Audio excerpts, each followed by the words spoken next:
welcome to the University Paris-Dauphine for this session, joint session between the Network of Economic Regulators and the Club des Regulators. We have been doing that for 8 or 5 years, something like 8 years now. And this is the first time we are back in person at Dauphine since the COVID-19 crisis. So thank you for coming and thank you for your involvement in those exchanges.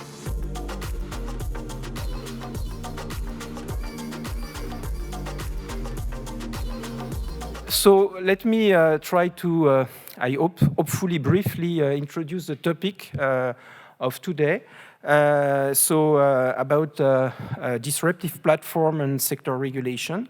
So in a sense, everything started 10 to 15 years ago, I should say 15 years ago with Uber, in a sense, which was a new way of matching demand for ride and supply for ride, which was a new entrance, which basically trigger the new entrance in the ride-hailing market, the owner of cars, and which basically developed new principles new pricing principle to avoid congestion effect and dynamically adapt demand and supply. And in addition, it also provided an innovative way to manage security and quality of service. This disruptive entry challenge the pre-existing regulation framework for the taxi business. And then, of course, the story of Uber is specific, but in the same time, with the development of digital technologies, in fact, many investors, entrepreneurs, observer, and of course, regulator, policymakers, etc., started to investigate what could be done in other sectors. So more generally, there is a combination of 3 principles, a matching platform that optimize the use of underexploited assets and capabilities, some algorithmized management capabilities to dynamically manage complex systems, and which nowadays will be boosted by artificial intelligence, and the datification and encryption of all the activities that allows to manage a detailed monitoring of the activities, a securitization of those activities, and a detailed analysis, so data-driven understanding of what's going on, and which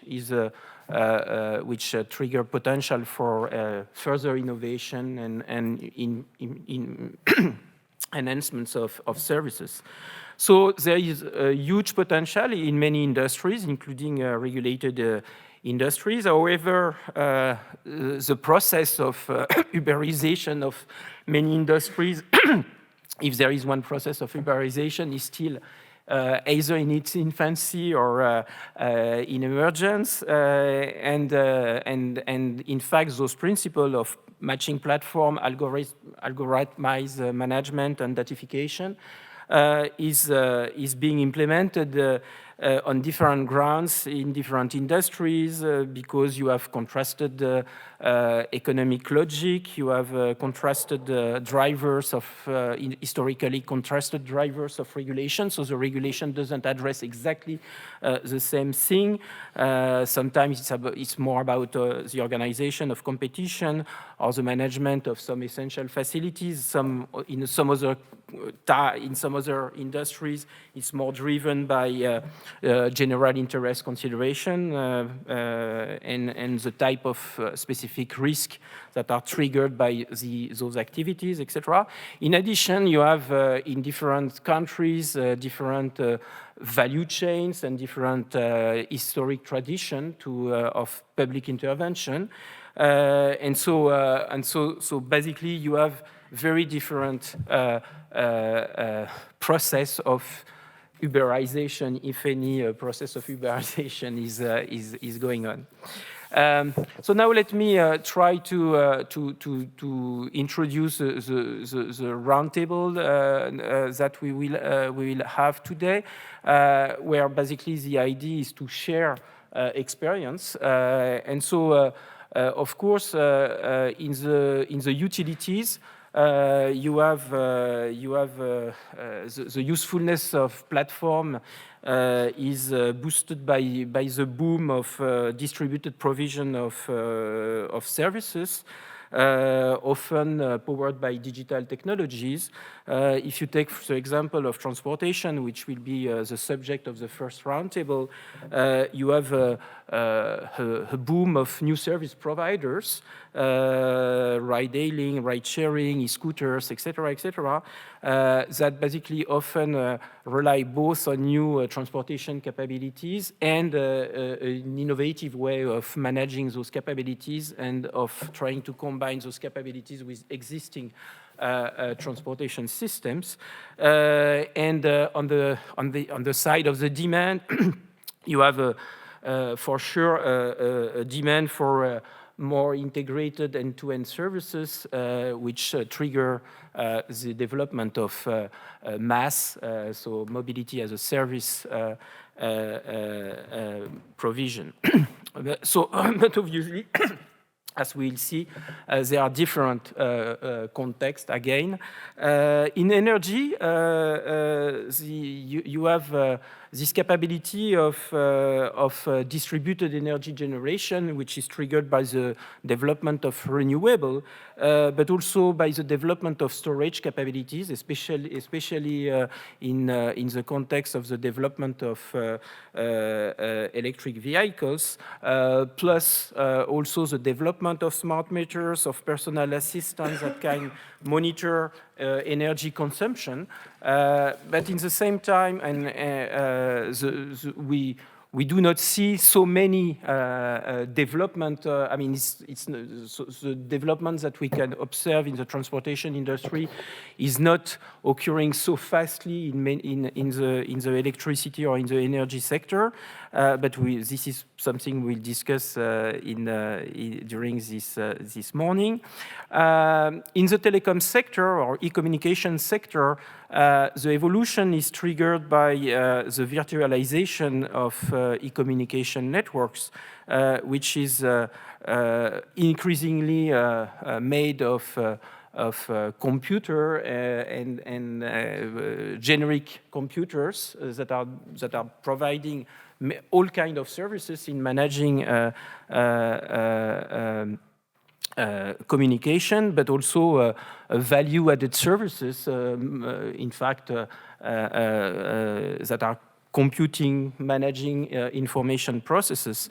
It goes with software-defined networks, with the cloudification of information systems, with the development of edge computing, and then there is a kind of increasing convergence between telecommunication operators or telecommunication service provider and digital, I mean, computer service provider initially, but so now computing technologies and information service providers.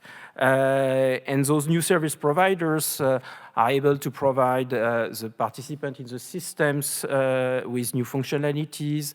Of course, also this digitization of the telecommunication industry, lower barriers to entry in a sense, and in the same time triggers the development of a very, very large set of value-added services.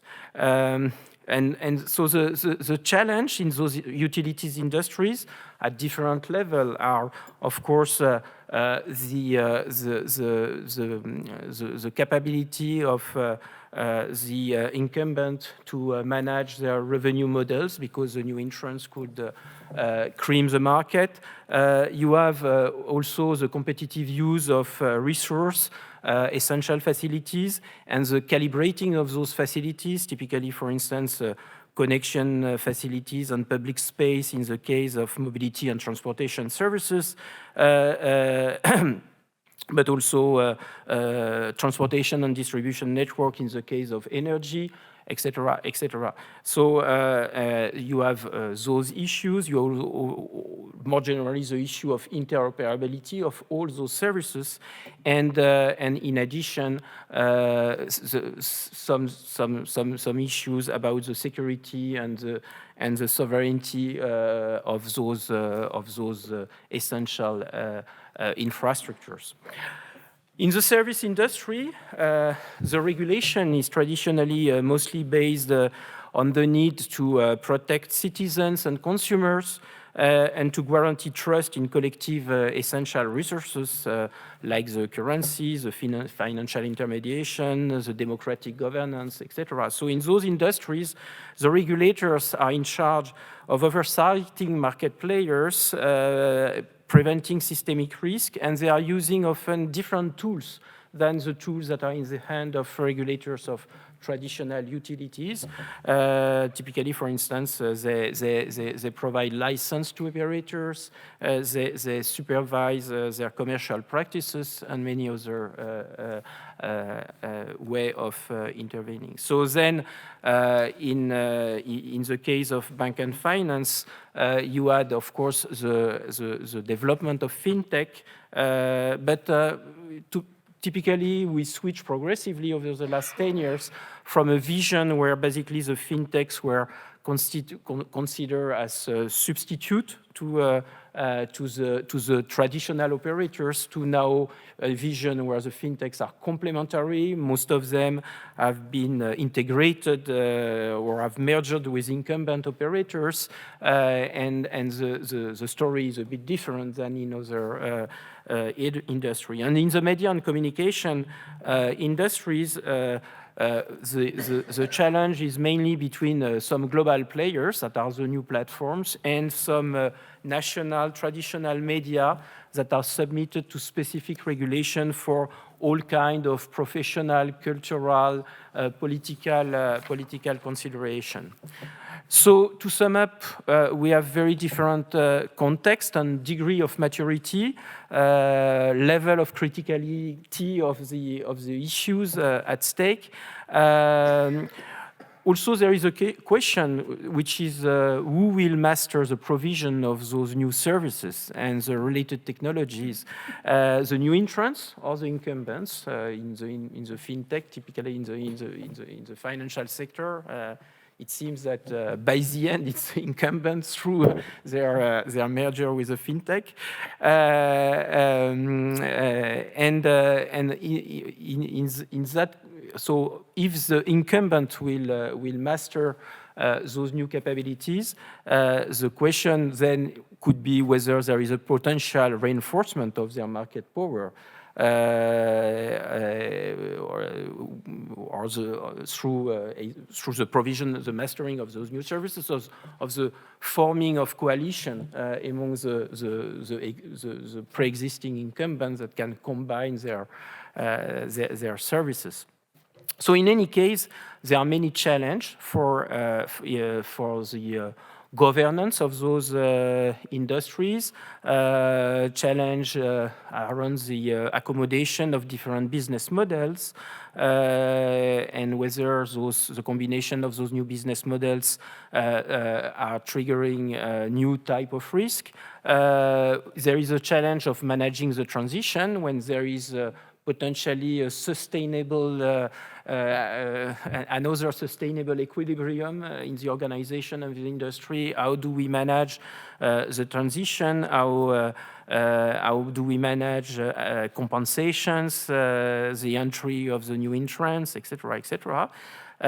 You have also a question, which is the role of sectoral regulators in those transition, because they are not alone. You have the legislator, of course, the executive power through the organizing authorities, which plays a very important role, for instance, typically in the case of transportation, but in many other industries.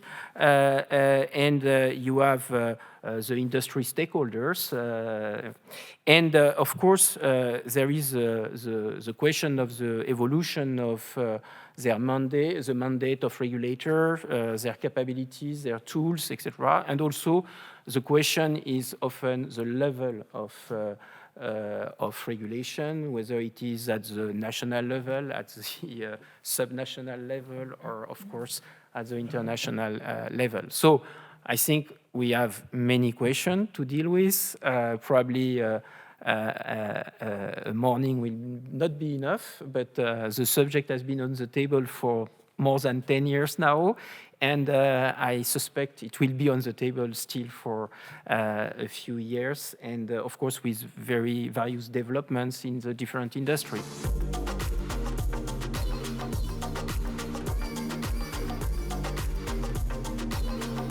So thank you very much for coming. And so let me start to launch the first table, the first round table, which is around the issue of transportation and mobility. And we will start by an intervention by Laura Lassila, which is from the Finland Ministry of Transportation and Communication, and who is online. So I hope, Laura, yes, Laura, the floor is yours. Thank you very much, and it's really nice to be here today, even that I'm from online connection, but yes, I will share my slides, and idea is to give you a brief introduction to the Finnish model, our current regulation, and that I want to thank you for the great introduction to the topic, because there was quite many relevant aspects mentioned already, and I hope that I am able to give you little insights of what we have done already in Finland, what we have learned so far, and what we think that now should be done in order to create the future for the new and the future mobility services.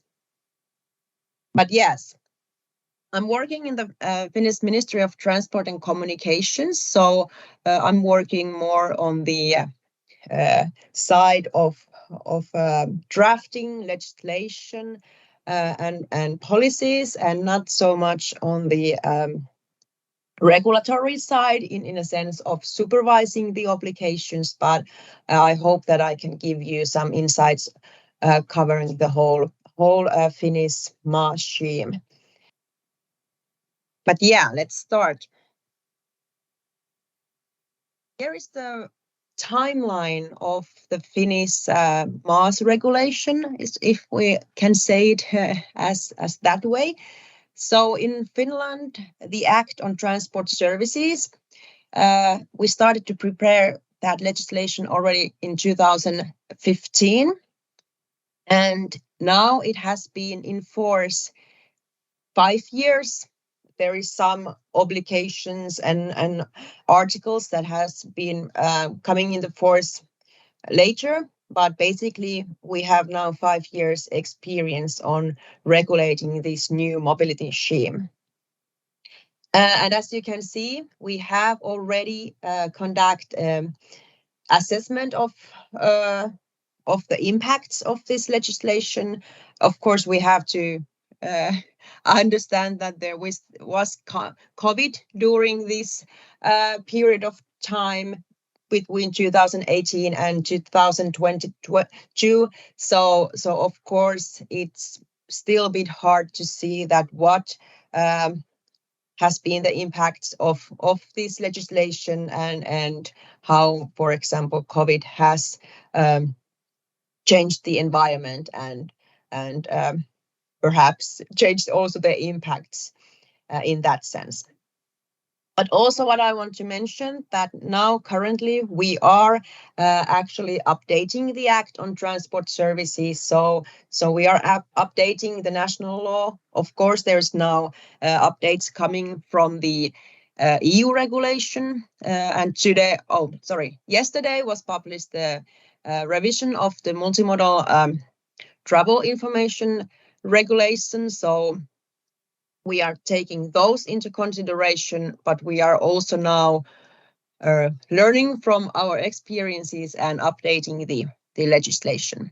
So meaning that the landscape is of course developing all the time, and as already mentioned, there is AI and, for example, back-end systems that now enables more and more mobile ticketing and that kind of new services and ways of buying tickets and validate tickets. So the mobility sector is developing all the time, and that's of course requires that we update our legislation. But just mentioned, I try to take the main parts from our national legislation. So we have this third-party ticketing enabled already from the 2018. And basically it means that in Finland, there is obligations to, of course, open essential data, travel data, but there is also obligation to enable single ticketing interface, meaning that third parties are able to sell single tickets. But also there is this kind of a Finnish model for third-party ticketing based on user accounts. So it means that a third party can have access, of course, from the user only by the user requesting that, but the third party can have access to the acting on behalf interface, which means that you can, the MaaS service can create package or travel chains in a sense that the MaaS service can actually create services, not only reselling tickets. Yeah, well, perhaps I can mention also related to that, that this our national law is taking the approach that every services are included. So these applications covers also, for example, Uber or micromobility. So these it includes all the modes and all kind of services. So it's not only for, let's say, traditional transport services, but covering the whole mobility services and new kind of services and digital platforms and so on. So also the application to grant access to that acting on behalf interface covers, for example, MaaS services. So if you create MaaS platform where you sell this kind of packages or combining tickets, also that MaaS platform is obliged to grant access to acting on behalf interface. So it means that it also makes possible that there can be multiple MaaS services which are offering each other's services. So there can be basically one platform offering packages from the other MaaS platform. Then I have a few slides on the evaluation of the Transport Services Act. So basically what we have learned so far, because those what I mentioned already were drafted already 6-7 years ago. So of course the mobility sector has taken quite huge development steps after that. So it was necessary to evaluate what has been happening after these legislation and what should be done differently. So the Ministry of Transport and Communications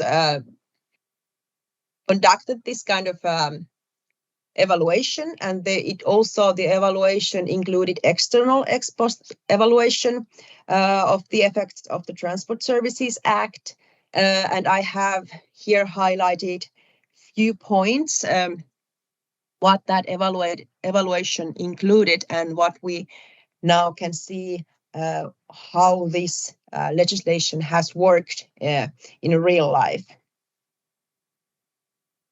So basically, if we look the mass ecosystem in Finland and what kind of an ecosystem there has now becoming after the legislation, it is of course evident that this whole creating the new kind of services, digital services, and new kind of mobility services, it requires the systemic change in the market between the operators, but also in the consumer behavior. And I think the one what we are still missing, it is this change in a consumer behavior. But this might be also because of the COVID, because it was quite tough time for transport services, public transport services. And of course now, after the COVID, people are still working more and more from home. So there is less travel to offices and so on. So the whole landscape has changed, but still I think, and there is no evidence that the consumer behavior would change quite much for the new kind of services. So it is still quite, for example, if we think use of private car, the use of private car is on the same level, even that we now have these new kind of services which are offering more personalized options and which are combining different mobility services. But it is noticed that the opening of interfaces and the interoperability of data, it has improved the data interoperability. So there has been effect, and the applications has made it kind of that the operators had developed the new services, the new ways of cooperation. And so it has been strengthening the basis of the development of the mass ecosystem, but we can see it as we have seen it in every other countries as well, that the development has not been that fast as we were thinking when drafting the legislation. And perhaps the one, may I say, critical point, or one which has been more difficult than was seen beforehand, has been the cooperation between public and private operators. And there might be still missing kind of a models for the cooperation and perhaps models and governance models on how this kind of new cooperation between public and private operators could be done. And also we have this kind of a situational picture of transport services. So the Finnish Transport and Communications Agency, Traficom, they are publishing this kind of a situational picture, and it is updated at least once a year. So they are observing how this market looks like now and what kind of development there has been. And of course, this observance is based on our national law and those obligations I already mentioned. So first point there is this access to ticketing interfaces, we can see that there is now multiple different kind of services in Finland that are using these access to interfaces. So there is travel chains connecting different modes of transport. There is services selling tickets for local transport, long distance transport, and combining all of those. And of course, there's also this kind of mobility packages using both the single ticketing interface and the acting on behalf interface. And we have, for example, using single ticketing interfaces, there is new services such as Matkahuolto and Perille.fi. So, for example, the Perille.fi already offers, you can search a route on their website, and it says also gives you the CO2 emissions that if you can compare what kind of tickets you can buy if you are interested on also what are the emissions of different options.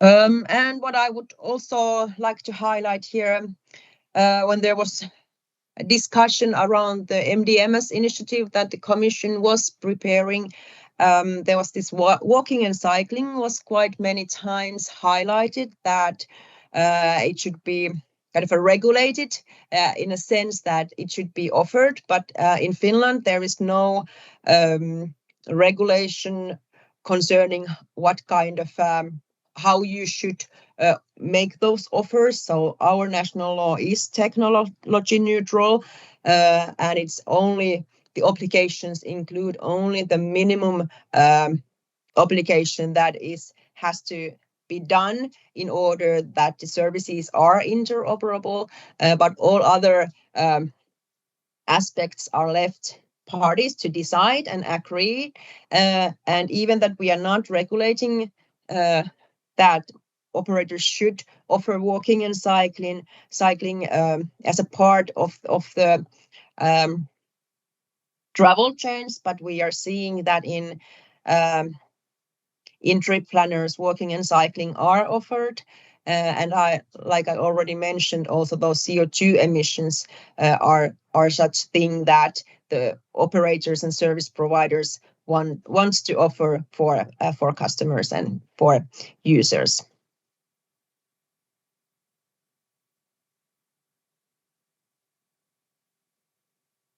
And here's also one slide on mass services. As of course, Mass Global's WIM service is the most well-known mass service from Finland, and of course, WIM is using those ticketing interfaces and also offering packages and single tickets. But then there is also after this legislation, there has becoming this kind of services combining route planning and mobility services. And here is a list of examples: HSL, Nysse, Matkahuolto, Perille.fi, which are offering both services. And there is all the time coming new kind of services, and what we have noticed that there is especially long-term transport operators, they are creating these new services and combining local public transport tickets with their offers and so on. So perhaps it's if we were thinking 6 years ago that there will be multiple mass operators coming to the market, but now we see that there is few new mass operators that are like a purely platform services, but then there is those kind of a traditional transport services who are now turning their services, also offering kind of a mass services, part of their traditional services. And also the last point there's a number of connection and forwarding services has increased from 30 to 60 in these 3 years period that it is mentioned here. So there has been quite great amount of new services coming to the market.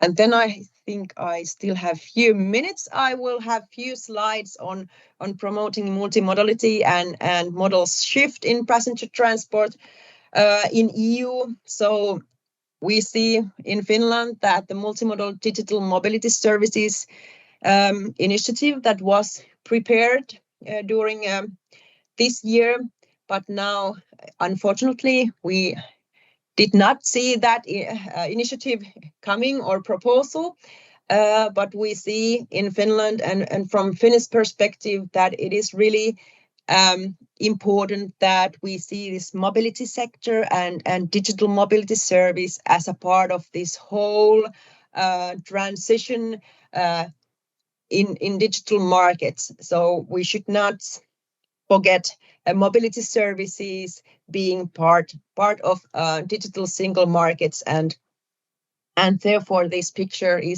is trying to say that we need this whole transition in order to make the operating environment and the legal framework working in that sense that you can offer those digital mobility services in the whole EU. And here is a picture how we see from the Finnish perspective to make these new kind of mobility services working. So we have different layers in this sector, and of course the digital mobility service market should be the layer that is combining all those other layers, and of course the regulations should not be hindering the options and possibilities that there is, because now when we see that the technology is developing fast, so there is multiple options that can be done in order to make those services smoother, easier, and actually create services that can offer option for private car. And of course, making this happen, we need more data available for every operator. And in Finnish model, there is no difference between public and private operators. So we think that it should not matter if you are a public operator or private, but everyone should have the equal opportunity to offer the services. And then not to take too much time anymore, I'm happy to hear also what others are talking, but perhaps, of course, the interoperability and scalability is necessary. We see that still, as I mentioned, that the consumers are not perhaps using these new services as much as was thought before. So we need more that demand for this kind of services, and therefore it is really important that the solutions are scalable, because only the one national market for digital mobility services is not big enough to actually create good solutions. So we need services that can work cross-border, and I can take my MaaS app and use it also in other countries. And I will end my speech here. Here is just the one list of links if this presentation will be shared afterwards. So here you can find more information if you are interested to hear more on the Finnish MaaS scheme. But thank you very much.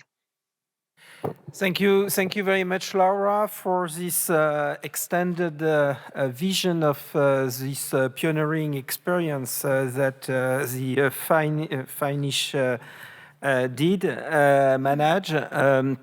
And unless there are clarification question to Laura, but I don't see any hand raising. I propose to switch and to give the floor to Luisa Perrotti, who is the head of European Affairs and International Relations at the sorry, at the Transport Regulatory Authority in Italy. So we are going further south, and so probably on your slide you won't have any snow, even if there is snow in the Alps. But thank you. Good morning, everyone, and thank you for the opportunity to intervene in this workshop. Listening to the presentation given by Laura, I feel that we are back to the future at this point. She presented legislation that is in force. I'm trying to discuss the limits of not having legislation. So I think that this is the view that I start with, maybe because from the regulatory perspective, we are not producers of legislation, but recipients of legislation. And there has been so much,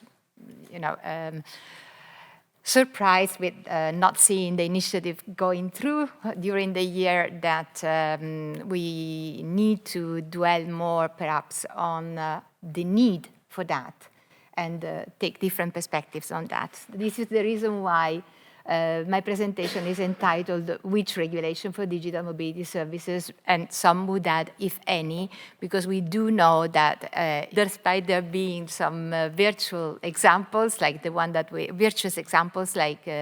just heard, in fact, there is a very widespread resistance to having any regulation.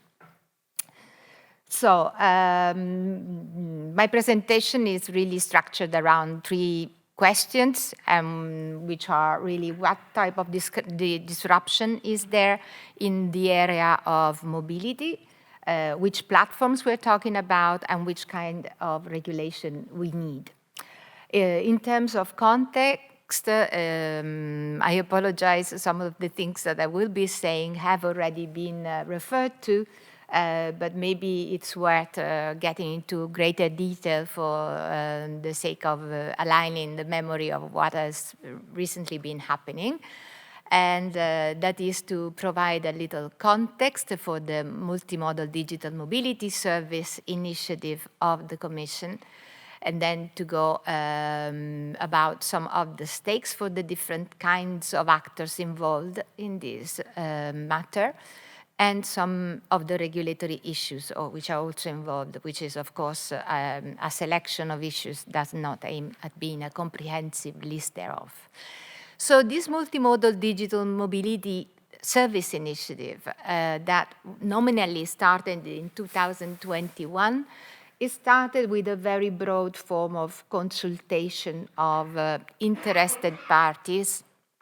There was a significant step marked by the constitution of a dedicated forum in which all interested parties were asked to participate if they were interested, both public institutions, but all the private actors which were involved. And this forum has been working on the 3 main challenges that the Commission had identified as challenges to pursue this item of the mobility, of the sustainable and intelligent mobility strategy of 2020. And these challenges were identified, in fact, in cooperation with among partners in the services, but also cooperation with public institutions. There were commercial challenges to be addressed and technical challenges to be addressed, and whether there was a lack of adequate incentives for the digital services to correctly operate in the market. And so the group worked around these three big questions, and the Commission produced a report that was published in early 2023. Thereafter, or at the same time more or less, a large seminar was held online, unfortunately, with all the limits of having that kind of events online, in which the report of the forum, but also the work done by the consultants of the Commission was presented. And already it became fairly evident that there were a lot of not in my backyard kind of positions concerning, in particular, the involvement of industries from all modes of transport.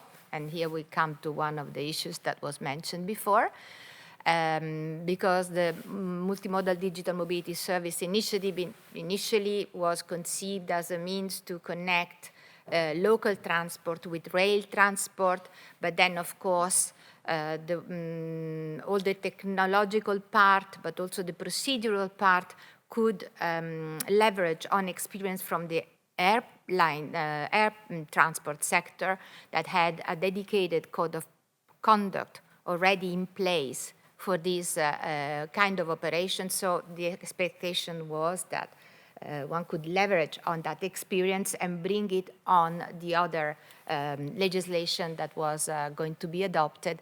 But in fact, what happened was that both the rail industry and the airline industry did not do much to make things happen. Let's say, I don't know how to say it otherwise. There was a lot of resistance in terms of which would be the adequate incentives for these industries to undertake these distribution agreements, which their view was that they would benefit only the platforms and not the commercial operators. Then, of course, this was already the announcement that things were going to get tough, and but still there was the expectation that the legislation would come out until we learned, at least as regulators, we only learned in early October that the Regulatory Scrutiny Board of the Commission had given a negative opinion on the proposal of the Commission. So as far as we know at the moment, we don't know whether there will be time and will between now and the end of the mandate of the Commission to resubmit this proposal. Great pity in many ways. At the same time, there is an initiative on mobility data spaces that is ongoing. It's significant that this mobility data spaces initiative is very much rooted in industries different from those which are regulated, and that is non-coach services, not rail services. It's really more a mobility data spaces initiative that is led and already in operation between some private platforms and car companies. So it's more related to some sort of private kind of transport rather than also public kind of transport. But it's a big initiative. There is a very interesting website. I would advise everyone to go and have a look at it. So these mobility data spaces should rely also on general agreed framework. And so certain digital mobility services are at work. It is in fact designed as a virtual market for data on mobility, of which there is not many examples. So a very interesting initiative to look at.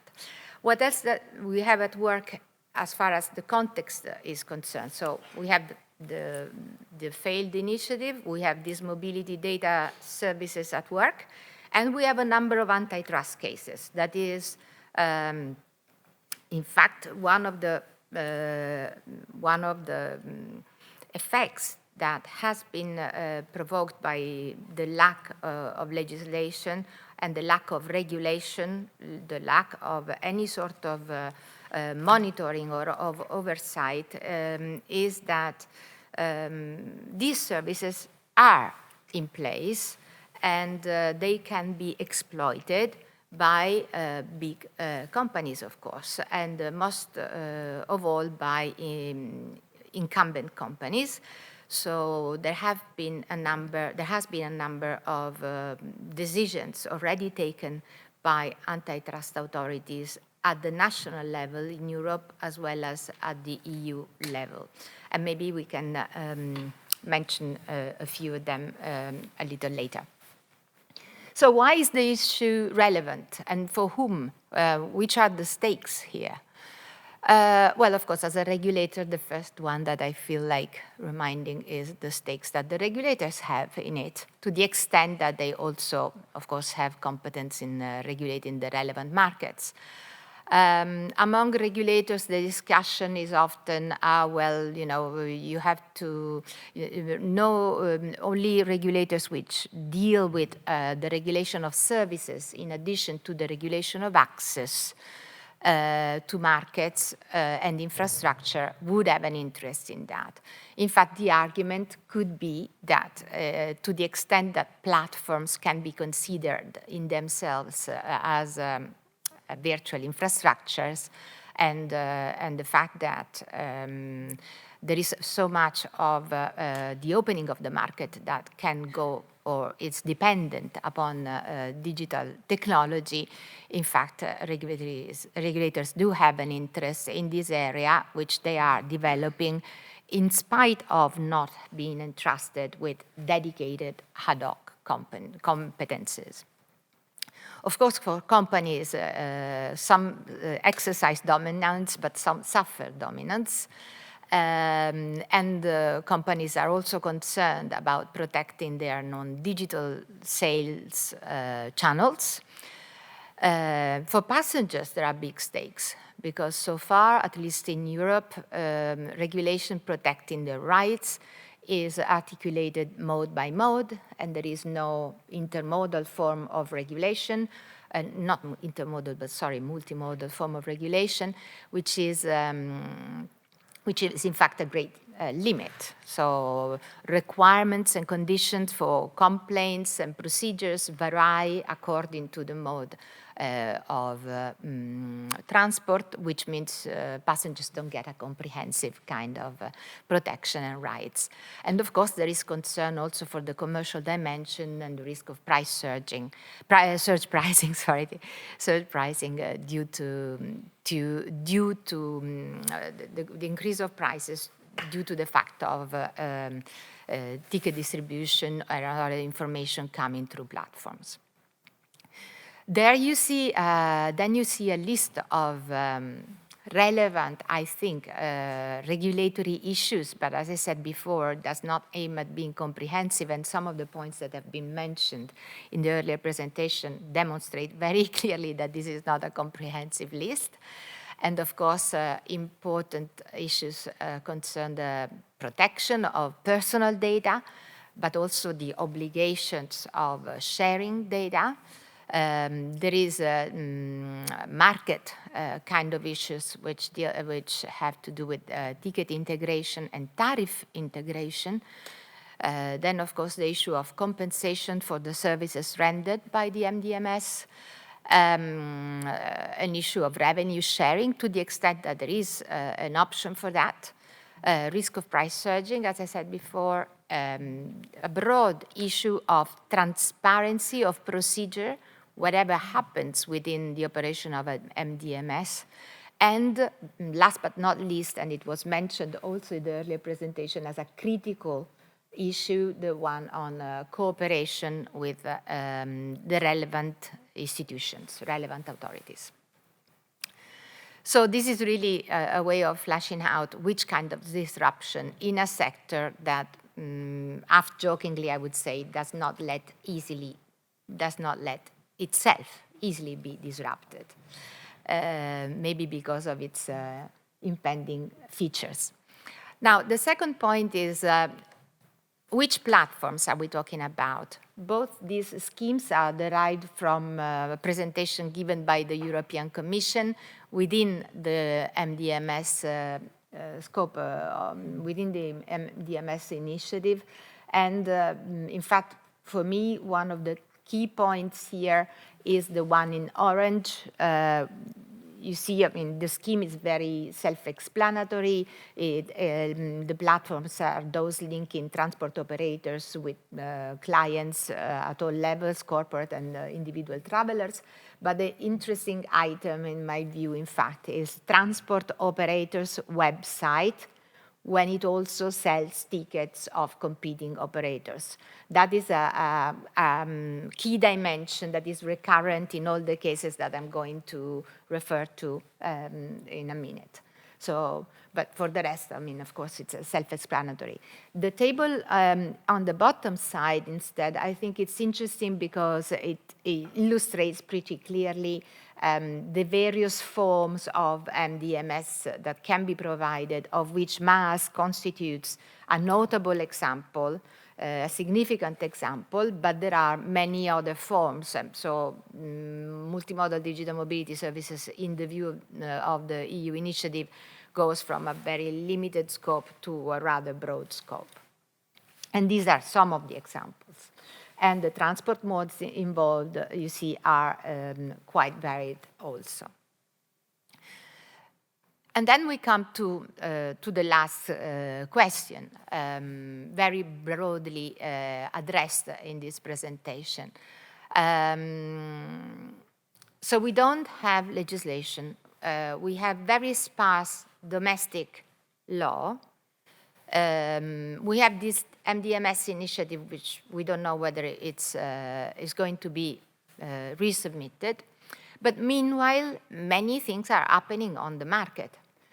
And we have a series of practices put in place by domestic large companies. In all the cases that I referred to, I'm speaking of the largest operator in the relative domestic market.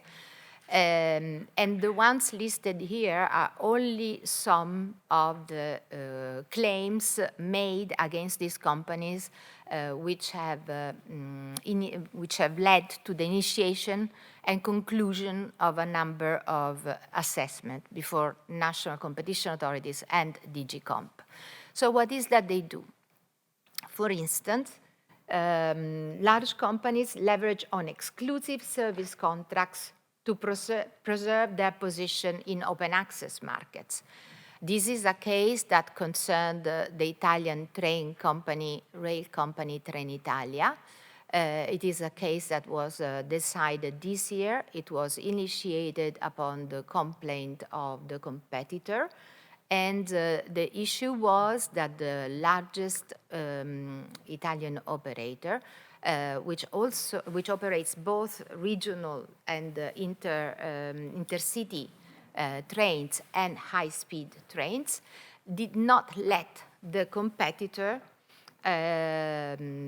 inform the public on their lines, of the link with regional and intercity lines, and at the same time, in its turn, did not inform passengers that there would be alternatives to the kind of high-speed open access market that they could use upon completing their regional or intercity trade of the journey.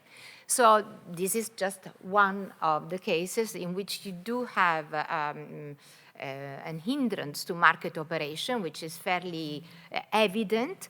And in order to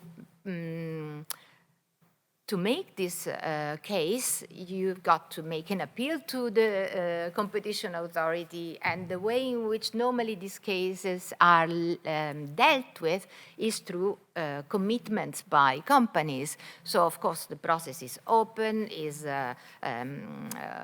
participatory, transparent, whatever, but it's dealt with on a case-by-case basis on the occurrence of a complaint being made or of news be known by the competition authority. So this is one of the cases. And then there was the restriction on the sale of tickets by MDMS or other companies.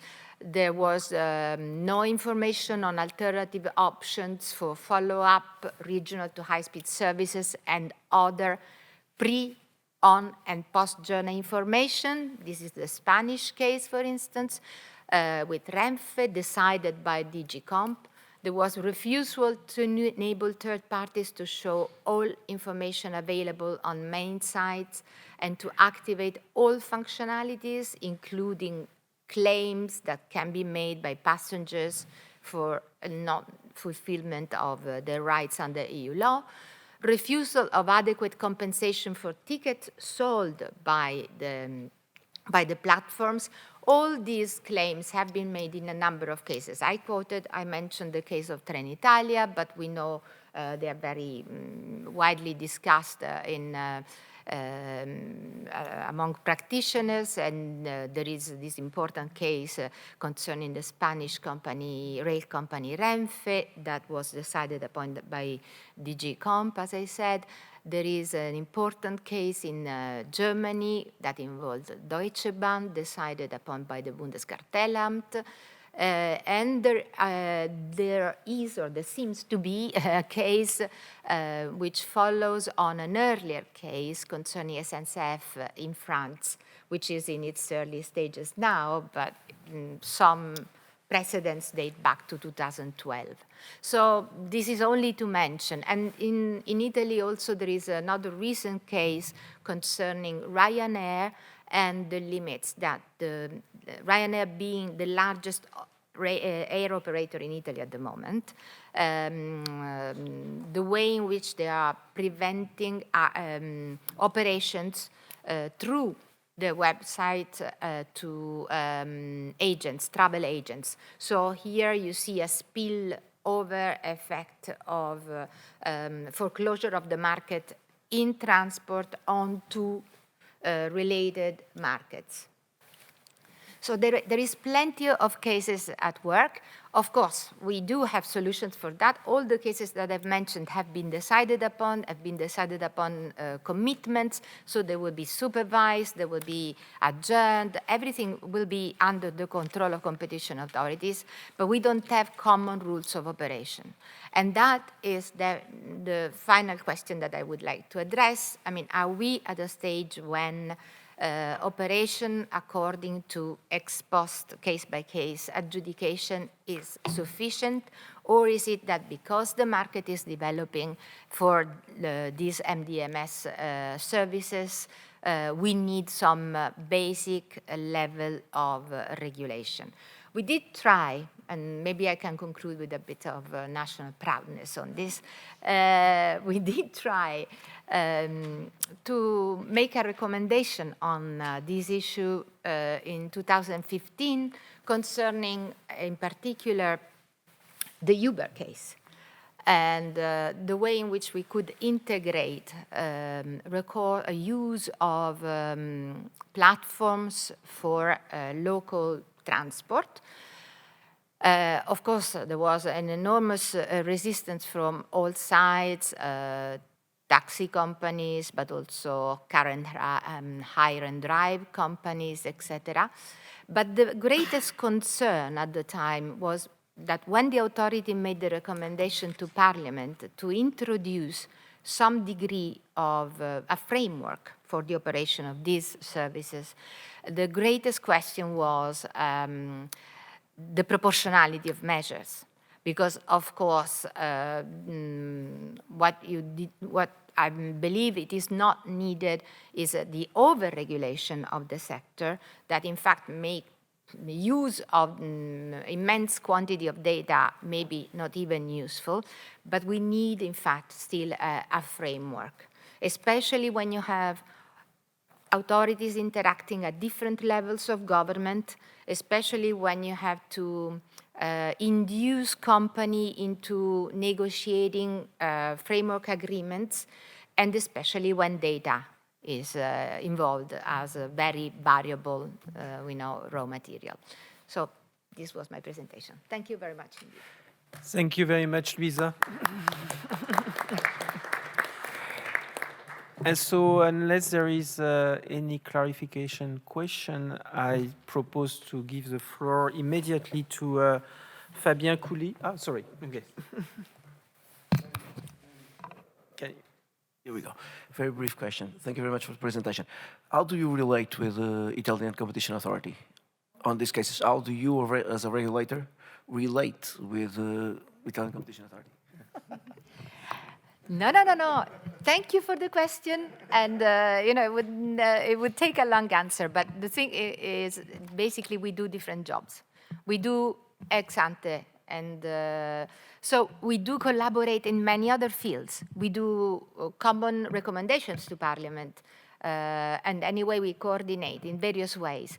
But these kind of cases, since we have no competence of platforms, can only be dealt with under the competition heading. So there is a missing item. The regulator is not dealing with platforms for the time being. Thank you. Thank you very much. So let me give the floor to Fabien Couly, who is Director of Research and Digital Mobility Services at the French Transportation Authority Regulator. Thank you. I think I can give you some examples on the case presented by Luisa on the French market. So first, I would present what the authority is doing currently about digital mobility services, because not like the ART in Italy, we have some power on this kind of market. Second, why we have some problem on the classic sectoral regulation on rail and coach. And third, how the legal framework could evolve to deal with these two issues. And the legal framework is the same, but Luisa said, it's the Multimodal Digital Mobility Services Act, and we hope in the future we can have these regulations. So first, you know that in France, like in other part of the world, digital technology is now the main way to access information and smart ticketing for travelers. I can give you some figures. In 1920, in France, you have around 90% of the mainline train tickets who are sold online, and it's quite 2/3 for the regional trains. The other example is for coaches in France. You have only 2 platforms, but these platforms who are organizing the transportation plan are not operating coaches directly. So they are only platform, not pure player, but platforms on this kind of transportations. And that can be a difficulty for other transport operators to have an access to this market, because you need to develop a platform before, and that is hugely costly to develop this kind of platforms. You have on other sectors is the air transportation, which is very long-standing open to digital distribution. It's before the 2000, so it's really old for everybody here. But in fact, we have a few platforms who are developing really wide area of transportation services. You have some in Europe, like Mappy here for car transportation. You have Waze or Google Maps, but it's difficult for them to access the ticketing And in fact, we have at the moment no really disruption on the economic models of existing transport operators. So at the moment, no disruption because it's difficult to access the ticketing. So because we think that this kind of services can be a way to develop intermodality and modal shift, we have some regulation in Europe to make rising something we call mobility as a service, which in fact a merge between information and ticketing, in order to have less carbon-intensive mobility. It's just a tool. Think about that. You can have all these platforms. It's not the only way to have a less mobility-intense carbon mobility. So what kind of regulation we have? So we have a European regulation. First is the ITS directive in 2010. It's an old regulation. The ITS directive planned to develop all intelligent transport systems in transportation, car and public transportation. And we have to, in fact, deploy this ITS directive, some delegated regulations. So you have this delegated regulation to open data on roads. That was from 2013 and 2015 about car data. And since 2017, we have something about public transportation data. It is called Multimodal Travel Information Services Delegated Regulation.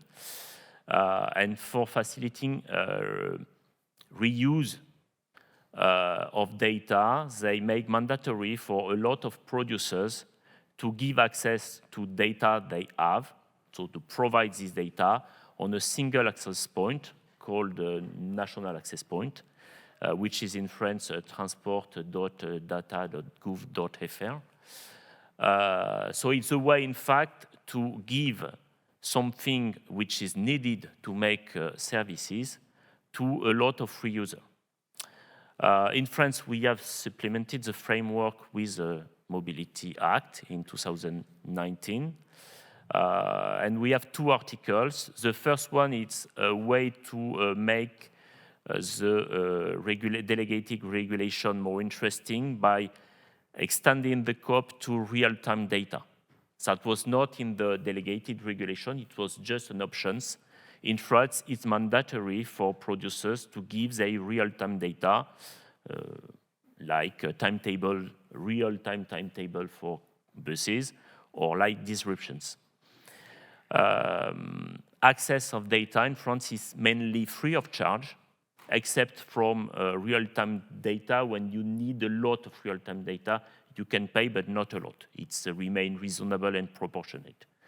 And France, inspiring by the Finland model, have also opened the way to ticketing by providing the opening of local and regional smart ticketing to third parties.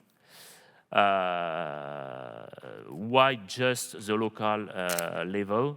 It's because in France you have around 70 billion travels made just at a local place, and it's less than 1 billion for long-distance transportation. That's why the French government decided to just develop that at the local level. Due to that, you have a way, in fact, to access two kinds of resources you need. It's the data and the ticketing. So, in fact, it's a way to give an access to essential facilities to multimodal mobility services. And to make that really efficient, France decided to give some powers to the Transport Regulatory Authority to check and control the opening and use also of mobility data. So we can identify and sanction breaches. We can also solve disputes between actors and stakeholders. And in fact, it's a way for us to continuing our regulation on transport sector, because in fact, like when you can access railways, the fact that you can access data or you can access smart ticketing, in fact, it's an essential facilities for these platforms, and it's the work of a regulatory authority to ensure these the access of these essential facilities. So, however, we have at the moment some regulation. We know that the scope remains incomplete and even not enough precise. Why? For the data, at the moment, the European legislation decided to make mandatory access to data with standardized formats, which are at the moment still incomplete. For this data, you have a standard called NetX. NetX was perhaps interesting, but not developed for a new way of transportation, like cycling, like car sharing or bike sharing. So they need at the moment to extend the format, and also to make this standard available to data. We need to develop profile. A profile is a way to describe the standard for some kind of data. And at the moment, we are still missing a lot of profile. So it's difficult to be a regulator on this sector because we, at the moment, lack a lot of things. The other problem is for real-time data. These data are not really accessible. It's difficult for producers to give access to these data. They have to develop a lot of services. So for the regulator, it's difficult to have something quick, because a lot of producers says we need at least 2 years to develop the services for reusers. And we also lack the dynamic tariff data. You know that when you want to make mobility services, you need these dynamic tariff data, which are used on long distance transportation. And the regulation does not give an access to this data.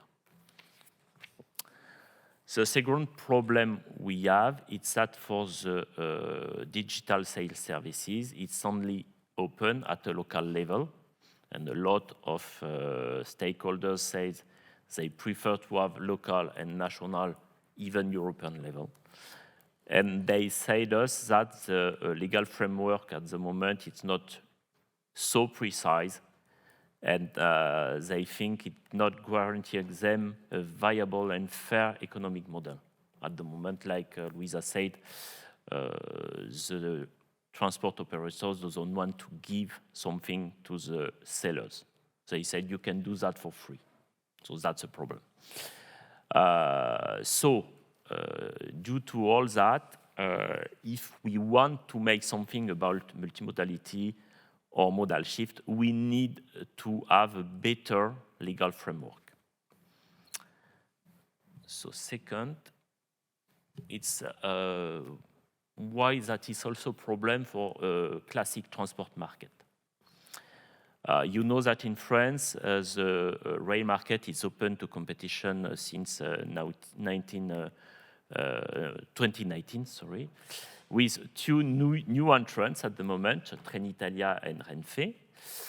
The PSO transport market is also open since the same date, and we have at the moment first allocation for regional train lines to SNCF mainly, but also to one another operators, which is Transdev. And the coach transport market, it's open to competition since 2015. And we have at the moment 2 operators. We have in the past 5. So the first problem is the incumbent in France, because SNCF has developed really early a very good platform, we can say that, called voyagesncf.com, and now it's SNCF Connect.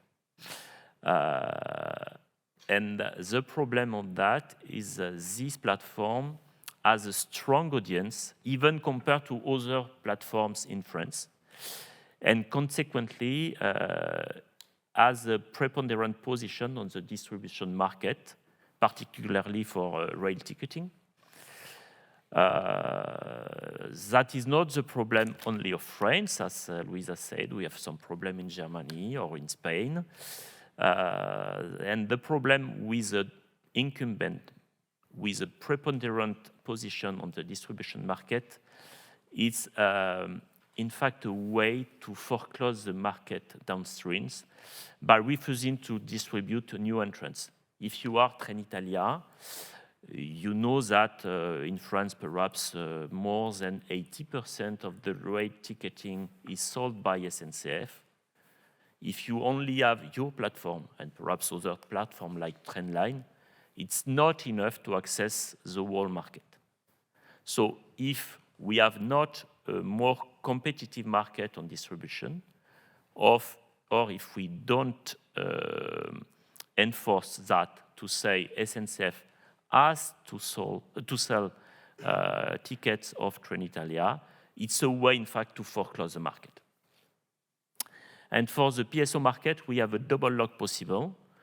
The first, that due to the open to competition of the local market, local authorities at the moment tried to make themselves the distributions of their services with their own platforms, and they could prevent new entrants to access the local services, despite the Article 28 of the Mobility Act, for a journey continuation, if you want to sell Trenitalia from Lyon to Paris, and then to access Normandy using local trains. And for the incumbent, who can refuse journey continuation with other long-distance services, but also for local authorities. For the coach transportation, in the beginning, we think that coach transportation is really a contestable market because roads are quite free, or you know the tolls, and coach, it's in fact a very moderate investment. But at the moment, we just have 2 operators remain out of the 5 initially present on the market. And as I explained before, this fact is you have to develop something to access the market or to develop the market. And this situation need, in fact, a significant fundraising initially, more than a lot of hundreds of millions, in fact. And this situation does not allow coach operators to access the market easily. So in fact, the market is not really contestable. So if we don't have a competitive market for distribution, in fact, the market is closed at the moment. So what can we do concerning the access to distribution? At the moment, there is no legal framework for the sectoral regulator to improve the access of the distribution market. We have no powers on that. So power are on the competition authorities. And in France, competition authority has made the first decision against SNCF and its subsidiary, so SNCF Connect at the moment. The first was in 2014, which was modified in 2021. In fact, this decision established obligation to give fair access to other travel agency and distributors, like SNCF has given to SNCF Connect. So the decision is that you have your subsidiary, which is in fact a travel agency, and you need to give the same access to other actors. However, no more than the recent regulation on transportation and distribution market, this decision has not really changed the deal. the French competition not itself that the situation of SNCF is still preponderant on the distribution market. So it's a good way, in fact, to have something, but we know that at the moment it's not enough to have an ex-post regulation for this kind of market. The other problem is that we know if we open more the market, at the moment we have no disruption, but if it is more open, we can have a disruption with some huge stakeholders coming on the market, like Google. If it's simpler and open, we think that we can have this kind of actors on the distribution market. So how can we deal with that? So the first one is to have a regulation ex ante of the distribution market. So it was the multimodal digital mobility services regulation. We know that at the moment it's dead since the next election in June from the next year. But we hope that the work can be done by using the previous work and not from scratch. We hope that, because we have done a lot of work, a lot of meetings. So we hope that they use all the previous work. What this kind of regulation can regulate, in fact. So the first way, in fact, is to give something for all modes and all services with a fair way, in fact, between all the stakeholders, between operators and distributors. And the other thing interesting is to make possible the journey continuation between modes and services. That at the moment it's a problem because we have a lack of agreement between all the parties. But we know that it's possible. So the first one, to have a fair, reasonable, and non-discriminatory rules. We have that on the moment on the Code of Conduct regulation on the air transportation. So we know it's possible because that exists at the moment for other transport sectors. For the journey continuation, perhaps you don't know, but this agreement on journey continuation exists at the moment in Europe, but only for the 15 rail incumbents. So the incumbents of a lot of countries like Deutsche Bahn, SNCF, Renfe, has an agreement to make possible for you to access, when you have a disruption, the train of other incumbent freely with your ticket. And after that, they have an agreement to make something possible between them to make a payment.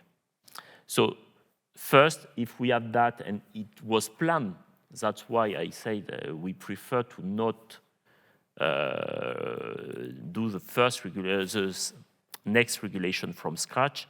It's we have act something about the French principle, so something fair, reasonable, and non-discriminatory, and about journey continuation, mainly by train, but we hope it can be with all modes and all services. And the last point is to perhaps make more homogeneous the regulation about passenger rights. We have 5 regulations at the moment in Europe.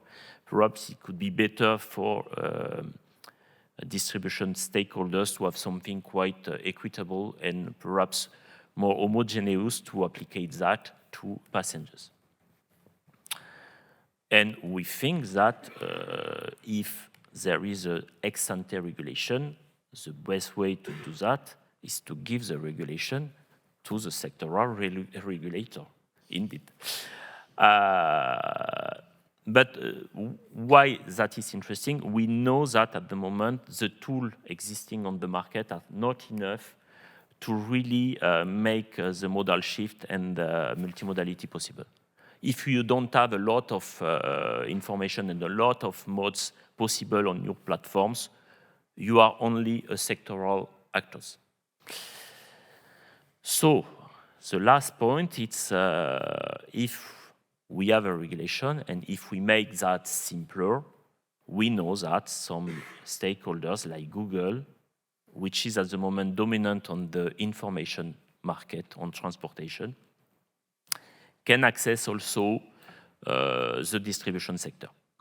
And we think with the regulation on the digital markets, really recent regulation, we think these regulations are enough if we have a coordination with the sectoral regulation on the digital market, which is in France the electronic communication regulator. We think that is enough, in fact, to limit the risk of foreclosing of the market. So that at the end, if we know that at the moment it's not the case, we think it will be the case in the next future. So we have to organize the regulators between themselves and with the competition authority to regulate all that at the end. Thank you very much. Thank you very much, Fabien.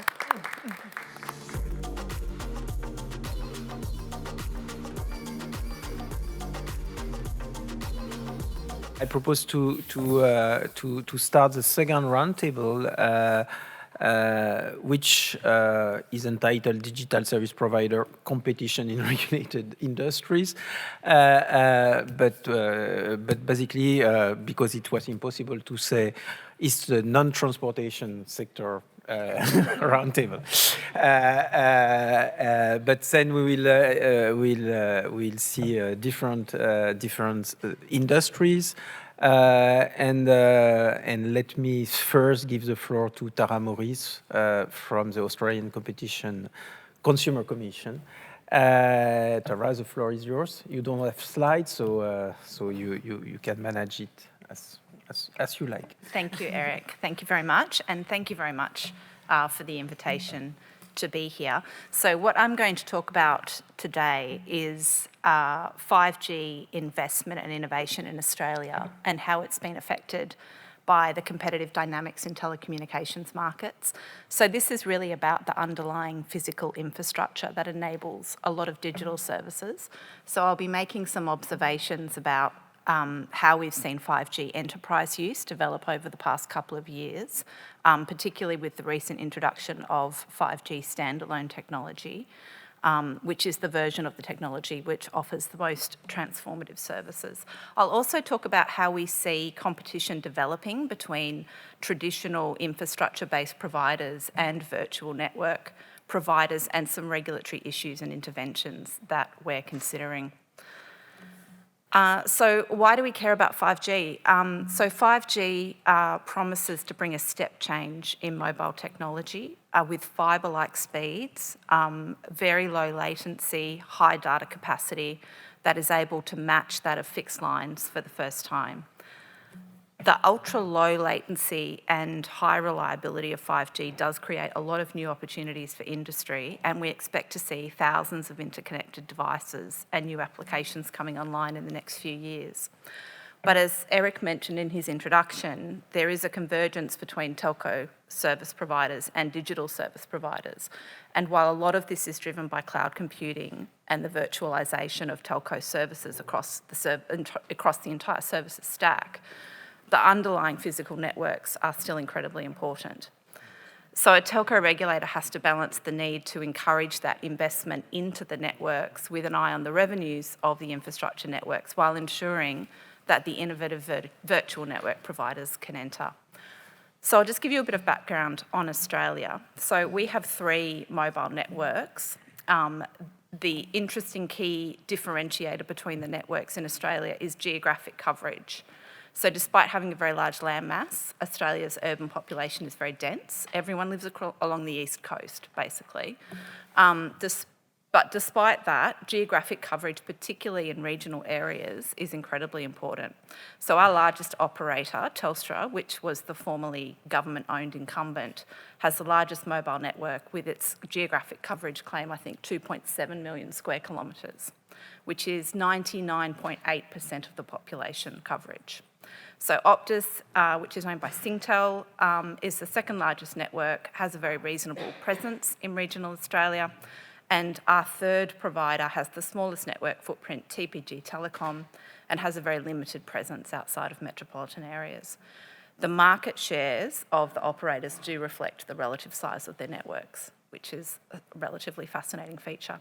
We have a very lightly regulated mobiles market in Australia. So currently the only service that is regulated is subject to economic regulation is mobile voice termination, which is the service that the network operators provide when terminating a call on their network. We don't mandate mobile virtual network operator access, although we have been asked to do so for a number of years. And we also don't impose coverage obligations when allocating spectrum. I was very fortunate enough to meet our French colleagues at ACEP earlier in the week, and so I got a fantastic briefing on the New Deal, which was very interesting, particularly in the context that we don't have anything like that in Australia. We, therefore, rely really heavily on competition to deliver really good outcomes and to deliver investment and the services that consumers and enterprises need.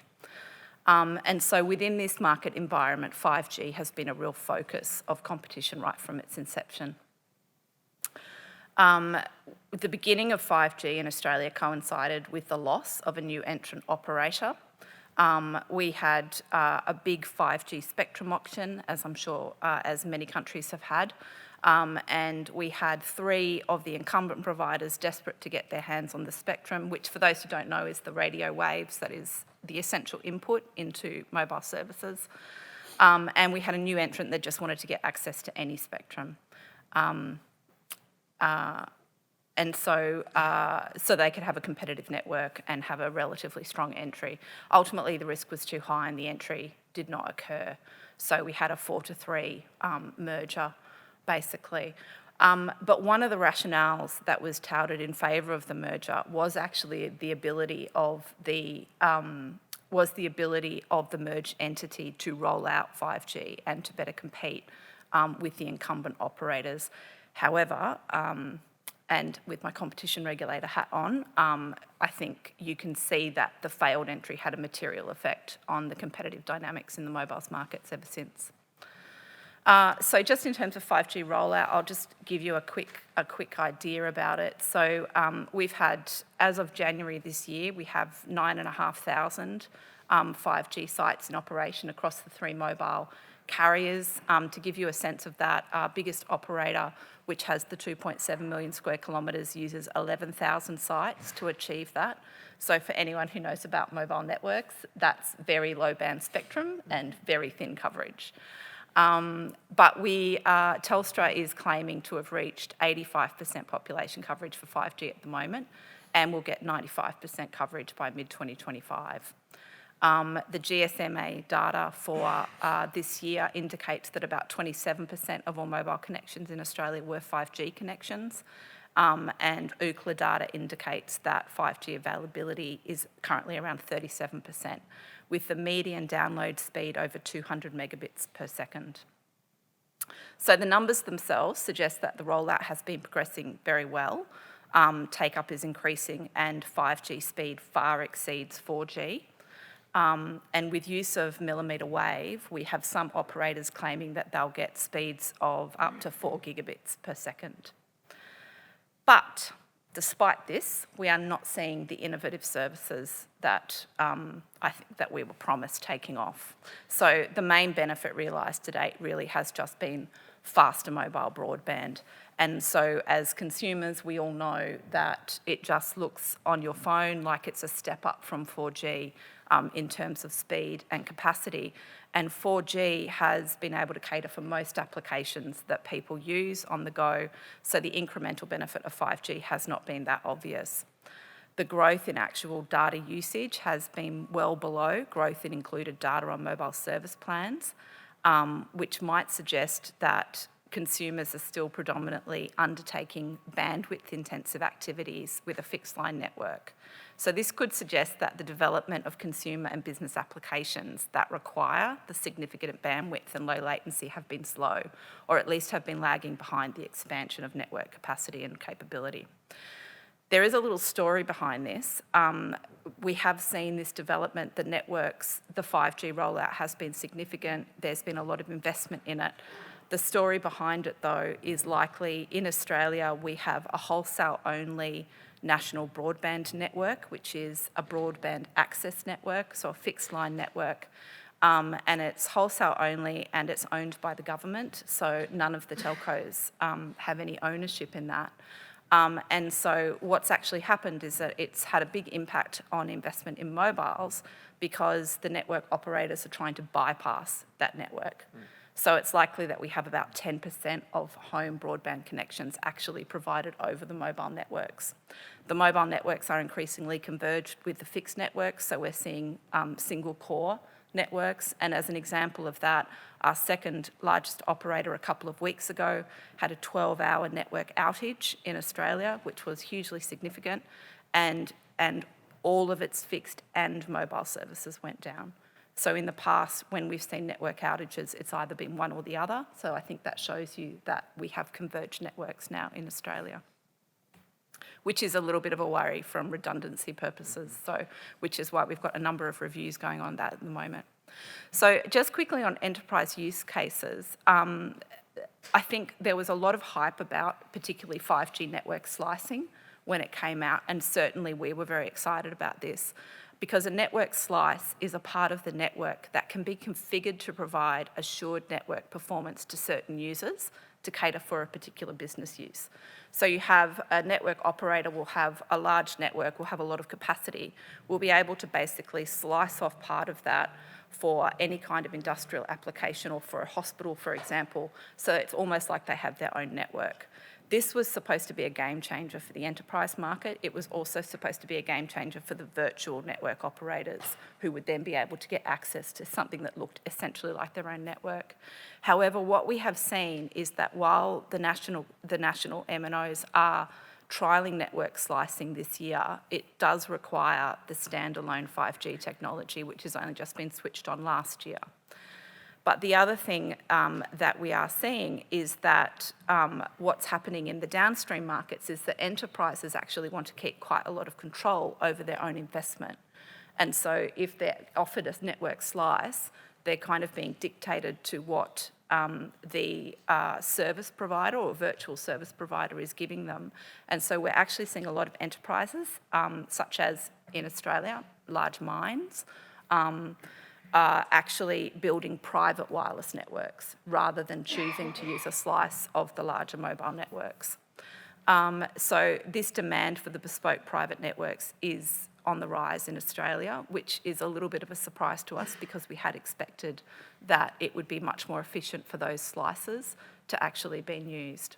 So currently we've got about 50 private wireless networks with a lot more planned. And that has implications for spectrum as well, because obviously if you have the big networks, you can push a lot of spectrum, a lot of mid-band spectrum into those. But now the spectrum regulator, which is not the ACCC, but the Australian Communications and Media Authority, is now having to license smaller parcels of spectrum in discrete geographic areas as well, which is not too bad, but it's not the efficiency gains that we are expecting. So I think it's early days in terms of innovation, but we are slightly concerned that rather than enabling new and innovative companies, particularly virtual network operators, to come in, we are sort of seeing smaller niche operators coming in, and we're a bit worried about them making the leap up to being virtual network operators. But I think it's early days, so we're going to keep a watching brief on it. So I think there was some debate at the beginning of 5G technology about whether it would represent an evolution of mobile technology or a revolution, as I think many industry participants promised. And I think the first 4 years of the Australian experience suggests it's been more of an evolution, particularly on the consumer mobile broadband experience. However, we are likely standing at a turning point where the arrival of 5G standalone will unlock the more revolutionary potential benefits. And industry demand for more innovative 5G solutions will be key to realising this potential. As is somewhat the case, as we often see in telco, the supply side is a bit ahead of the demand side. So we do have the Australian government launching a few grant programs to try and push, I think it's called the 5G Innovation Initiative, which is committing a significant amount of money to businesses to try and trial and test 5G applications. As a regulator, the Australian Competition and Consumer Commission, we are the national economic regulator, and so we have responsibility for telecommunications economic regulation. We also are the antitrust regulator, the competition regulator, and the Australian consumer law regulator as well. So our approach up until this point has not been to intervene too heavily. Our entire legislative framework in Australia was established 30 years ago. We haven't had much change since then, and it was predicated on competition providing all of these benefits. So I think, and I think the problem with that is that you always, as a regulator, don't want to jump in too early to intervene because you don't want to try and put innovation down a particular path. So we've recently been asked to consider regulating access to a 5G virtual network operator product, and so we're likely to consider that in the coming year.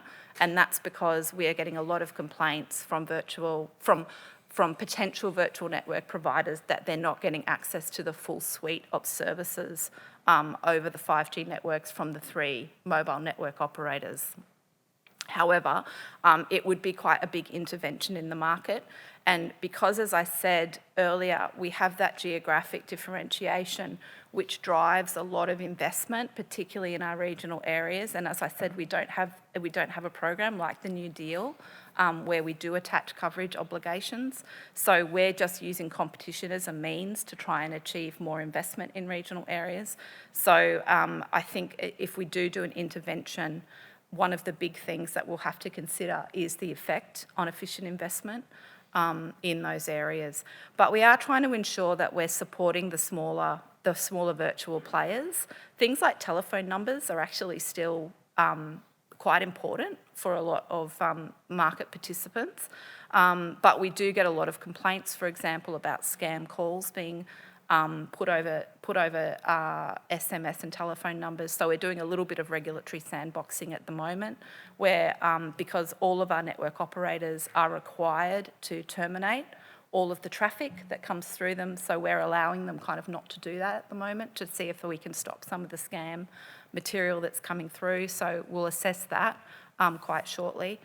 And then I think the only other thing is that because we're the economic regulator, but also the competition regulator, we have a little bit of a unique perspective, I think, because when we see something come in, we can kind of think about whether we want to use ex ante or we want to use ex post, and it depends upon the particular circumstances that we have. But we did have a situation last year. We ran an extensive investigation into the biggest operator, which was accused of blocking access to essential 5G spectrum. And so we actually obtained undertakings from that operator to stop the conduct, which enabled the second telco operator to immediately roll out low-band spectrum. So we do have a little bit of flexibility in terms of our regulatory interventions. Obviously, the statutory tests are quite different, and so you do have to think about it. But we would like to see, I suppose in conclusion, we would like to see a little bit more innovation, in the market. But I think we are somewhat a little bit hindered in terms of we really do rely on competition to deliver those. So that's ideally where we'd like to see that develop. So thank you very much. Thank you very much.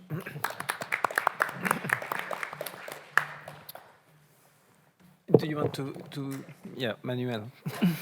If I may, Tara, thank you very much for the presentation.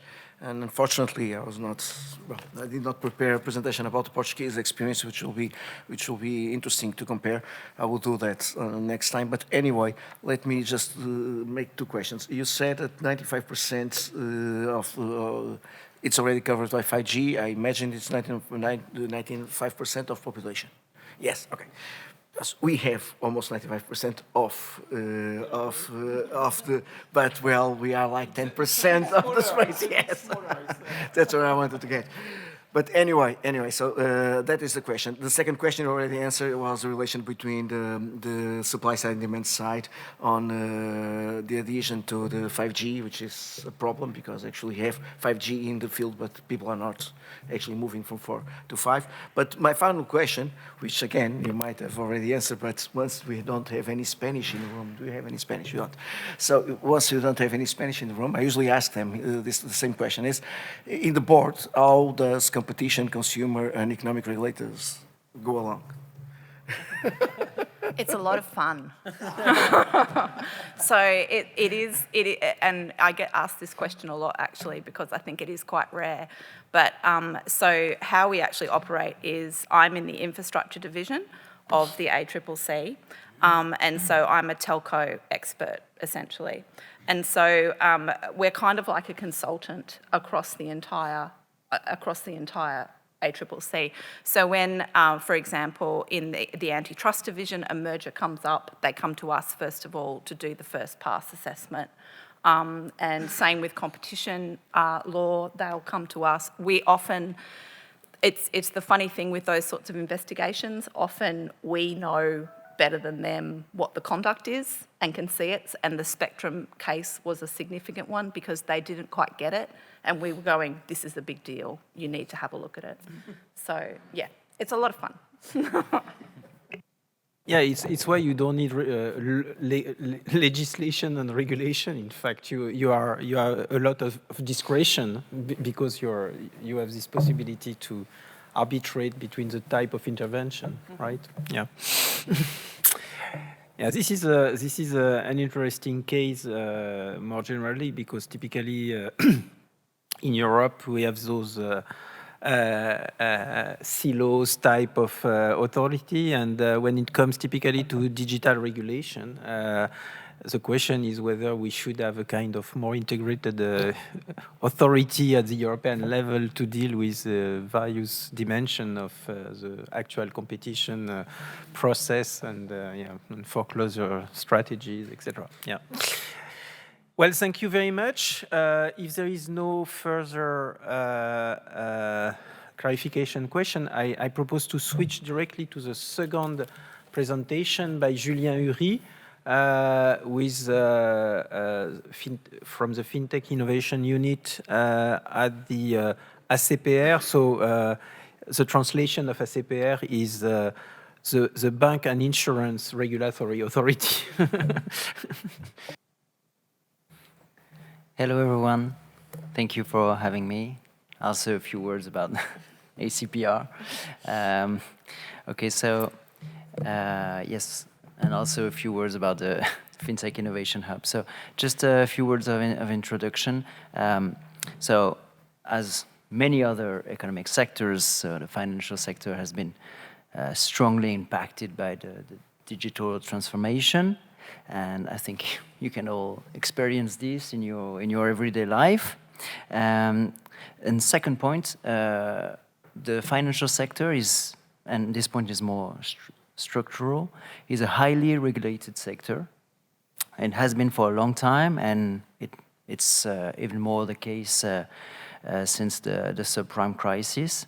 So highly regulated sector, but where competition has always existed. Contrary to some other sectors that we talked about this morning. But right now, it's, since maybe 10, 15 years, it has taken new forms, and those new forms that raise new questions, new challenges, and especially for us. So I'll try to show this. Sorry, yes. let me start my clock.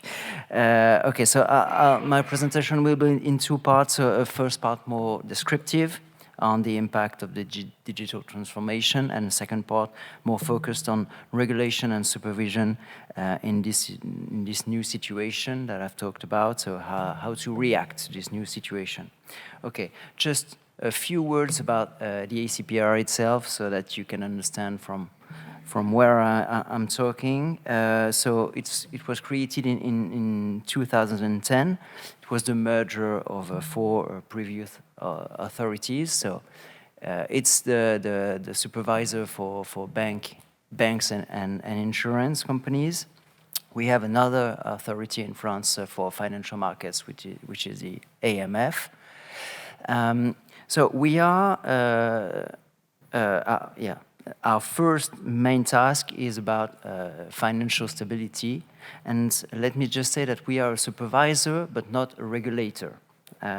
This is an important point.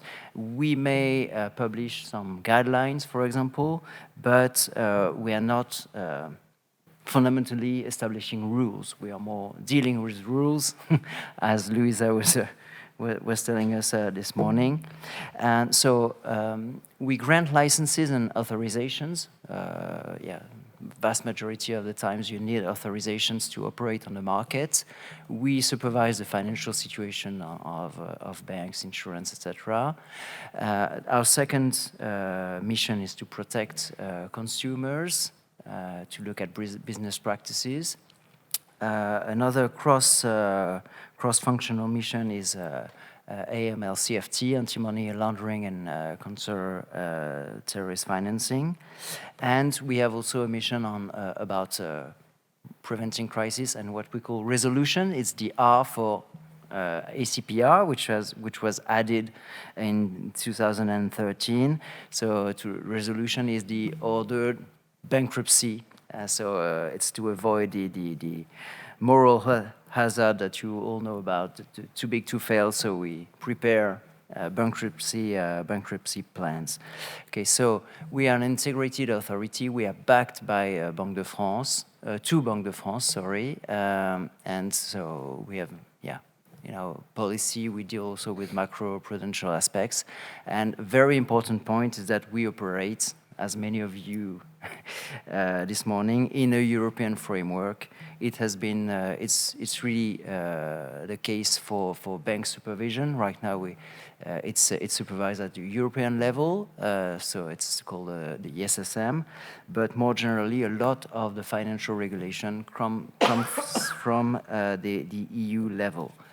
Okay, and so now I think you understood that we are not a competition authority. We have no competition powers, but, and that's what I'll try to show this morning, we are not indifferent to competition, and we are also in a good position to observe competition. Okay, so I'll try to come back to these aspects later. Okay, so first part, a description of the transformation that has recently happened in the financial sector, that increased competition and led to a recomposition of traditional business models. Okay, so the transformation has a lot of drivers. Of course, the technological changes.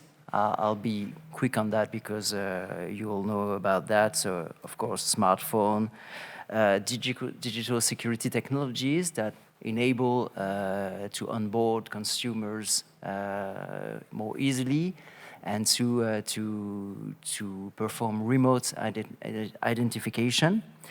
Cloud computing, of course, big data, AI, ML, and also blockchain. And I'll say some words about blockchain finance with crypto this morning.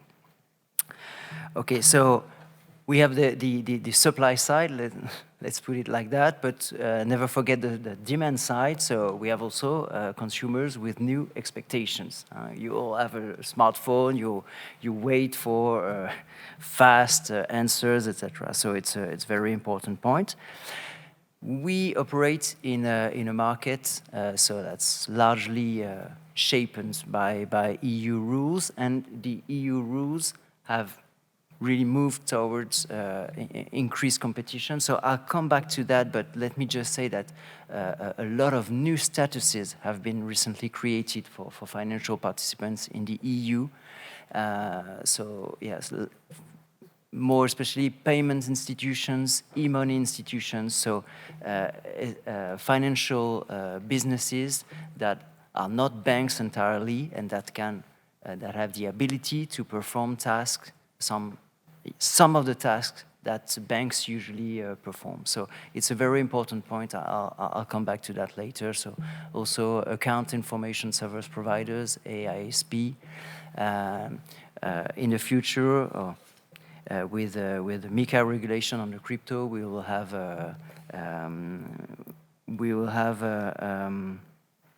CASP. Sorry, it stayed in French with PSCA, but it will be CASP, so crypto asset service providers, etc. And an open banking policy, so with the idea of opening the data. So some of you already mentioned this point. I'll come back to that later. And so it gave birth to new competitors. But different type of competitors. Like I put, I summarized it in 3 main blocks. Of course, the reality is more complex, but and for each block you have different challenges. So fintech, which will compete on limited areas, customer segments. And so that can become also potential partners, Eric told us this morning. You have big techs with more disruptive capabilities and crypto players, so more radical revolution. And we'll try to see in the presentation what are the different things at stake with these types of new competitors.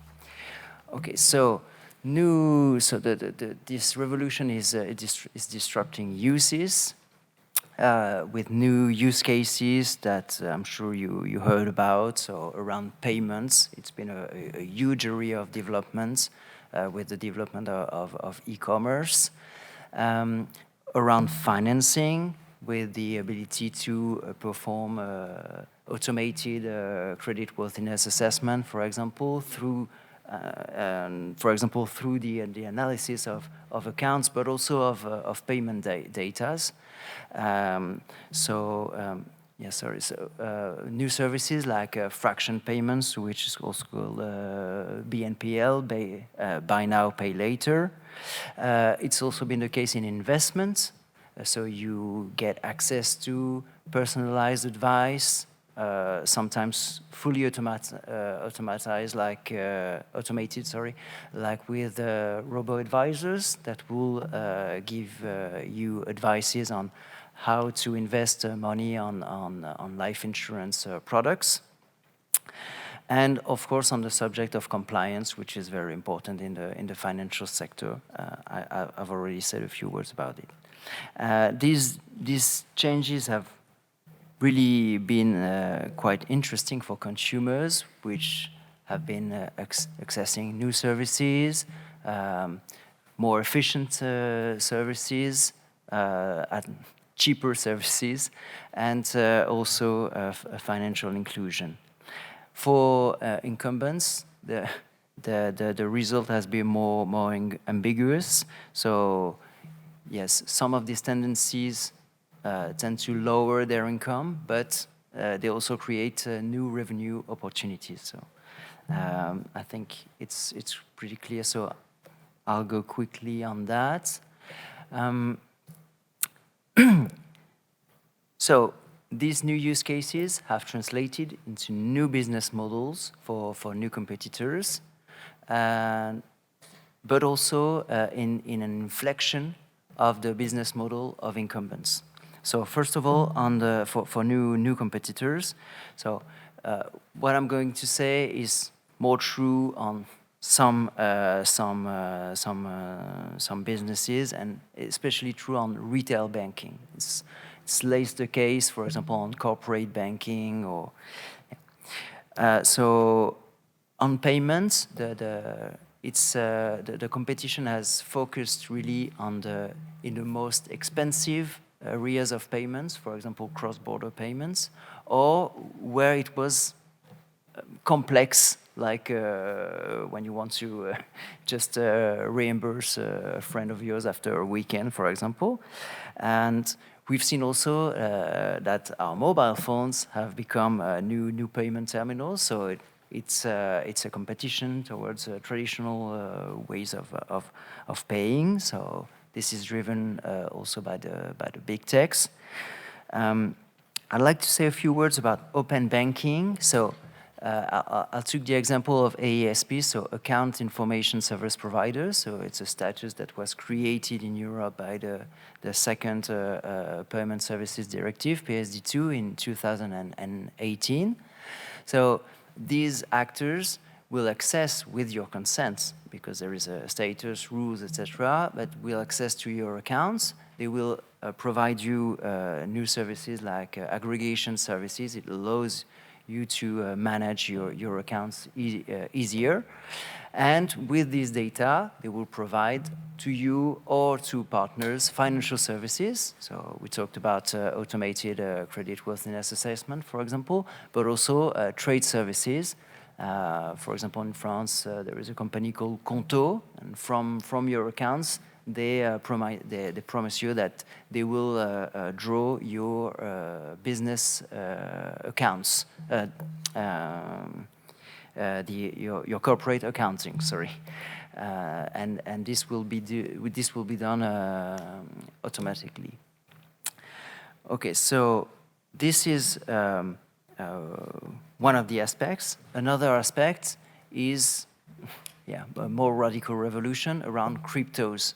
So cryptos have developed in the wake of the Bitcoin revolution. Bitcoin was started in 2008. And so if you issue a crypto, it's a bit like you're starting a bank from scratch, but it's in a, let's say, a parallel and quite unregulated universe, or at least it was the case until recently, sorry. So it's a direct competition with commercial banking. Oops.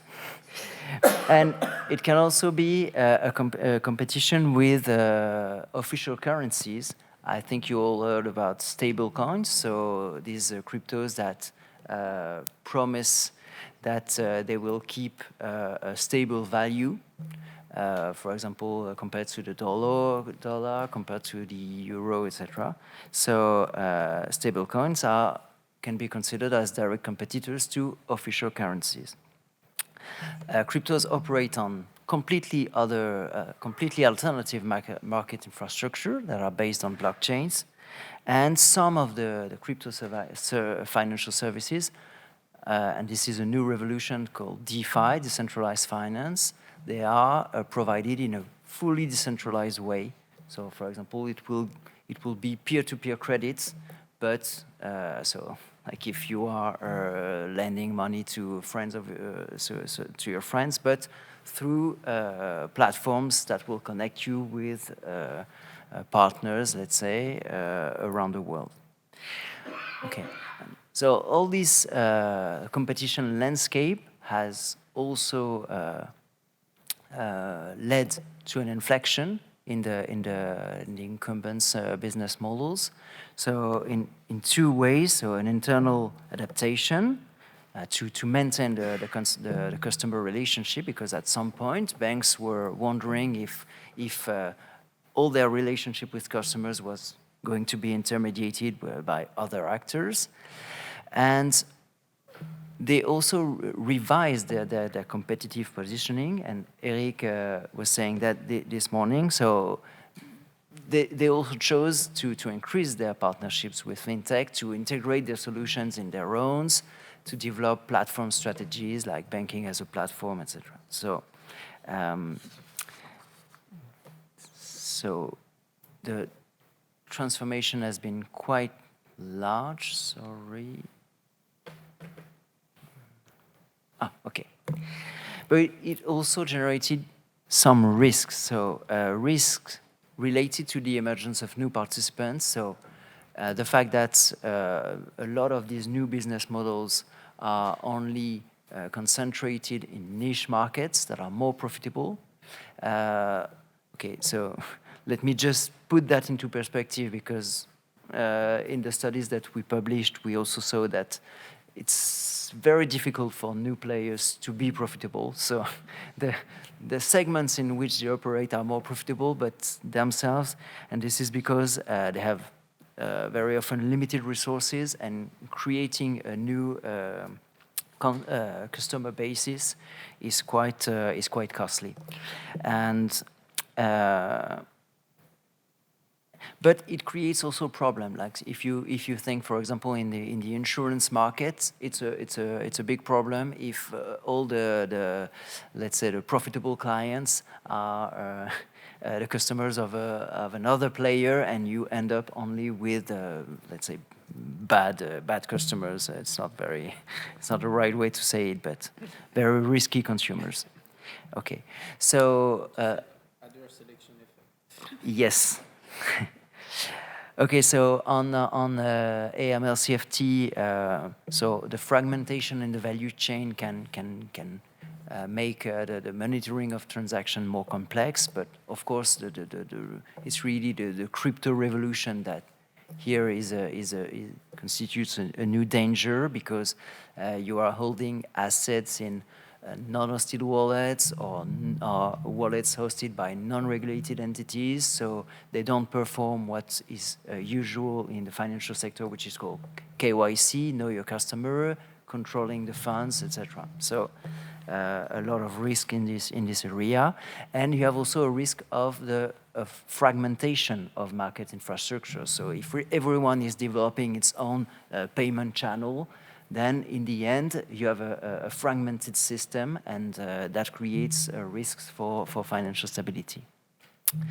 A focus on big techs, just to say that, okay, so this disruptive potential is quite high, so they have a lot of financial power, a brand that is well known, they can exploit vast pool of data, capture more and more data, and typically in finance, they chose to stay unregulated players a lot of times, but we can worry about their ability to price services in a way that will enable them to capture all the margin and leave all the compliance costs to their partners. What is very important to understand is that big techs, however, do not have a unique positioning. They can be direct competitors, and it's not really the case in Europe right now, but it's quite different in other parts of the world, like in Asia. They can be business introducers, and they can want to let's say confiscate in a way the relationship with the customers. So that can be a tendency. And they are most of all critical technology providers. So, and here we have, and you all know about that, a significant market concentration if you think about cloud, but it's also the case in a newer subject like AI, of course.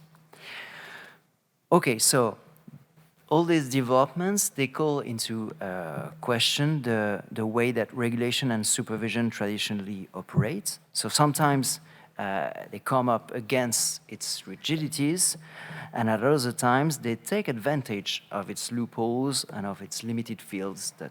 That's what we were talking about. So the question for us is how to achieve certain permanent objectives that we have, and that financial regulation has in a new and a moving context. So I'll try to say a few words about that. So, okay, we are not at the ACPR a competition authority, and financial regulation is not aimed mainly at competition, but there is a subtle dialectic on the subject. So the financial regulation is risk-oriented.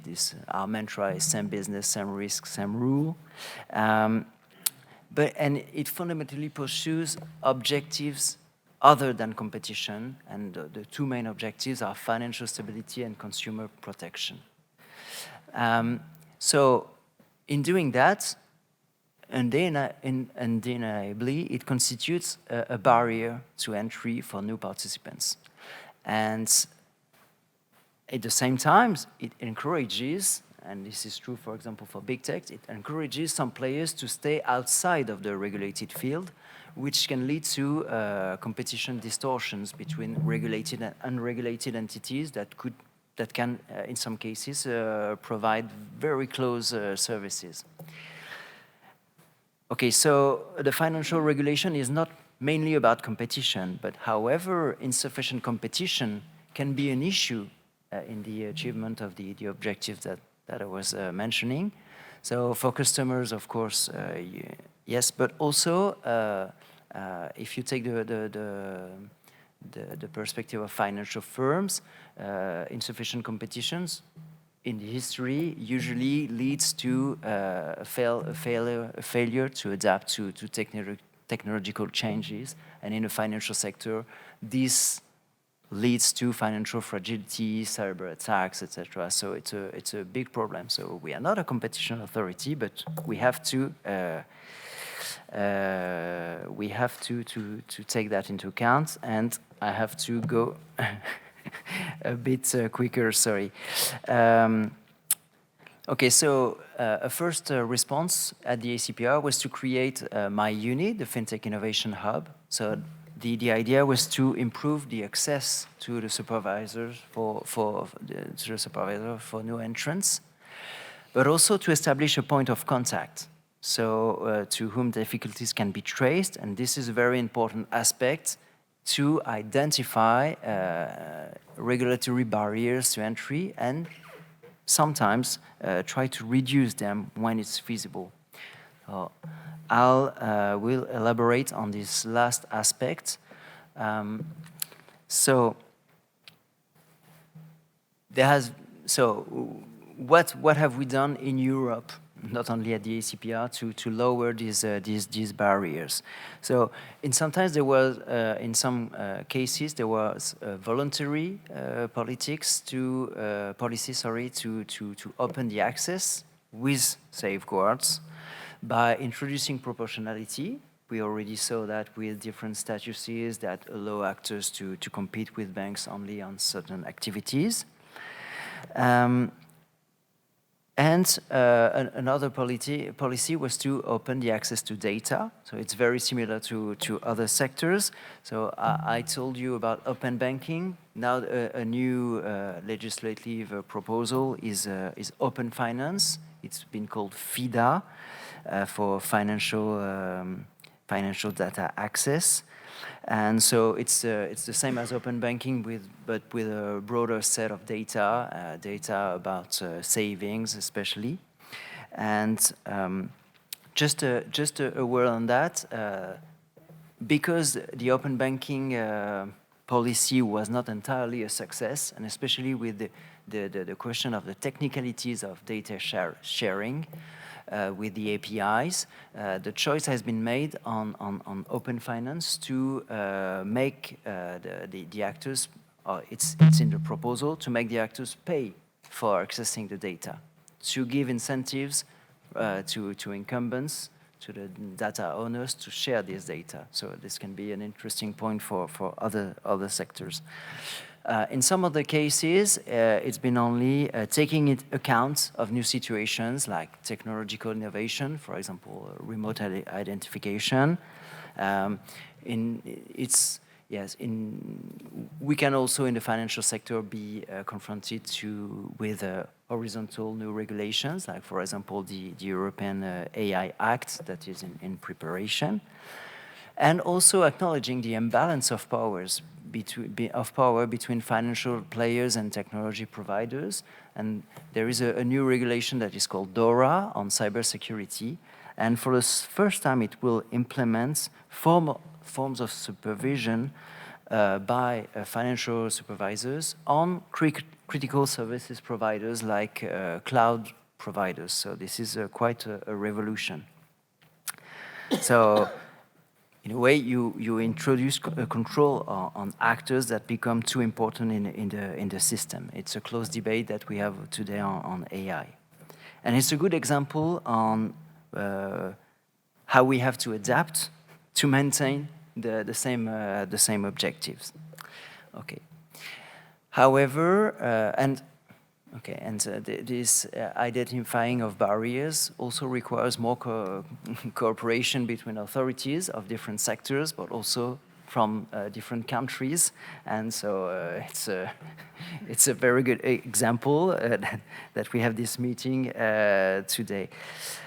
Okay, and however, some barriers remain legitimate and are not intended to be removed. For example, and that is why safeguards are important. For example, we opened access to data, but not through web scraping, for example. It's controlled, it's with APIs, etc. Okay, and so, sorry, just an example of this application, and this will be over. To an entirely new field, so an application of this logic of openness, but with safeguards and maintaining certain objectives. So there was a fundamental choice in the regulation of crypto assets that was made. It was not to cut ties with traditional finance. And it was not obvious. There was a debate about let it burn.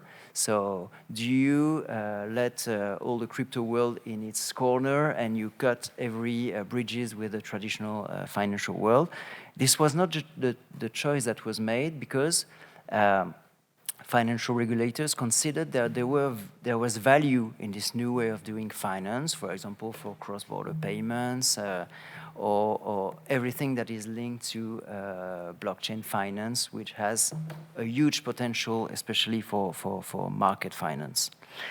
So the message that was sent was, okay, it's legitimate to have a competition, but it has to be under certain conditions. So on the left, so there are some intangible objectives and ways of doing things that cannot be negotiated. So, for example, if you look at the MiCA regulation on crypto, you will see that there are obligation of informing the consumers, rules for segregating the funds because we don't want things like FTX to happen again, obligation to hold part of the reserves of stable coins in safe assets. So, and this is interesting because it's the same scheme as electronic money. So it really proves that we are not imposing rules that are harder on crypto players. It's really the same rules. And on DeFi, our proposal at the ACPR, so there is no regulation right now on DeFi, but we are proposing one, is to extend these dispositions to also to the intermediaries that you can find in this field. But also, in some cases, when it's legitimate, we can envisage some adaptations. So I'll take the example of DeFi, which is really a far cry from traditional finance because you have protocols that are governed by an online community without territorial affiliation very often, an architecture that is based on smart contracts, so which are software objects but without owner. So all this is very, very challenging for a financial supervisor. And in this case, our proposal at the ACPR is to say, to take stock on that and to say, okay, maybe we can achieve the same objective, but with by doing it a different way. So, for example, we proposed a certification mechanism for smart contracts. So the smart contract has to be safe, but you don't need a central player or party to require for a status, etc. Okay, sorry, I've been really long. If you have any question, don't hesitate. Well, thank you very much. It was long but very stimulating. So, a question over there?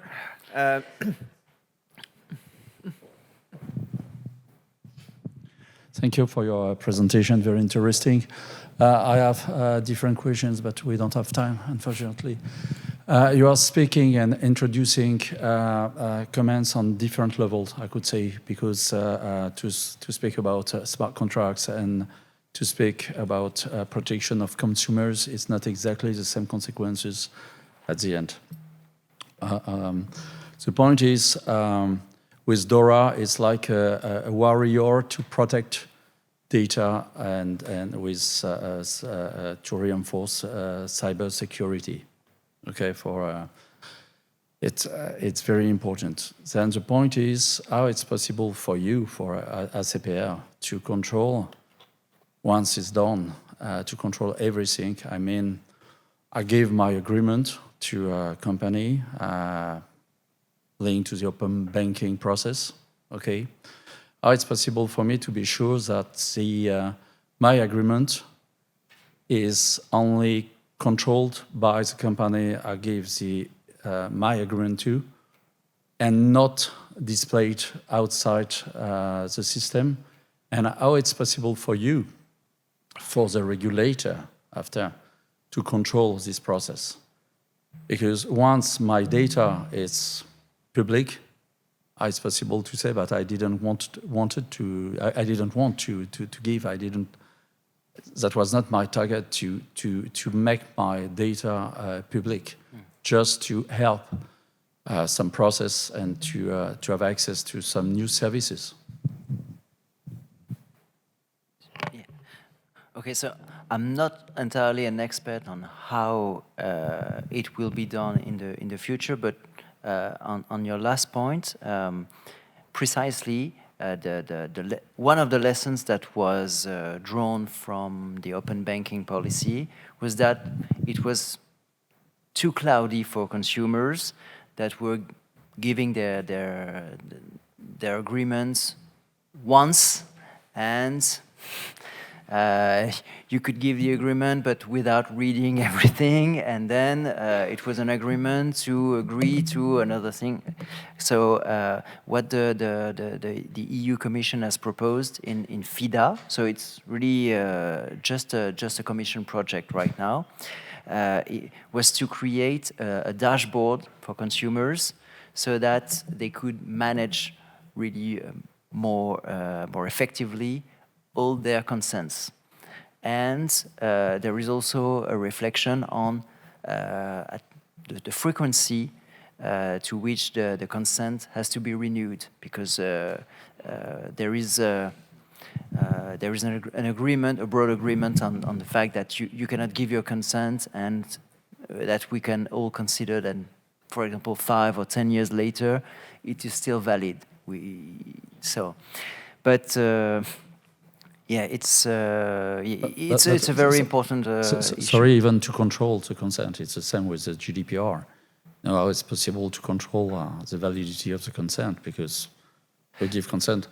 Sincerely, I receive calls today for promotional calls for companies I never heard before, and they call me every day. On the GDPR and maybe some of the aspects on open banking, but I'm not that sure. But on GDPR, for example, I know it's the CNIL, which is in control, and I've seen an example of let's say a control on how the different conditions, and especially all the little mentions in the were presented, and some requirements to modify the way that the pages were presented. For example, you know, when for cookies on websites, the way that you have the buttons. So, for example, it's not possible to have a huge button, a huge green and shiny button to say yes, and a very small and black. So this is not authorized.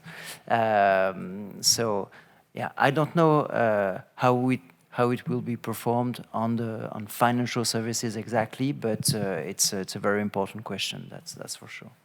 Thank you. Well, thank you very much again, and let me give the floor now to our third speaker, Manuel Cabugueira from the ANACOM, so the Portuguese Authority for Communication.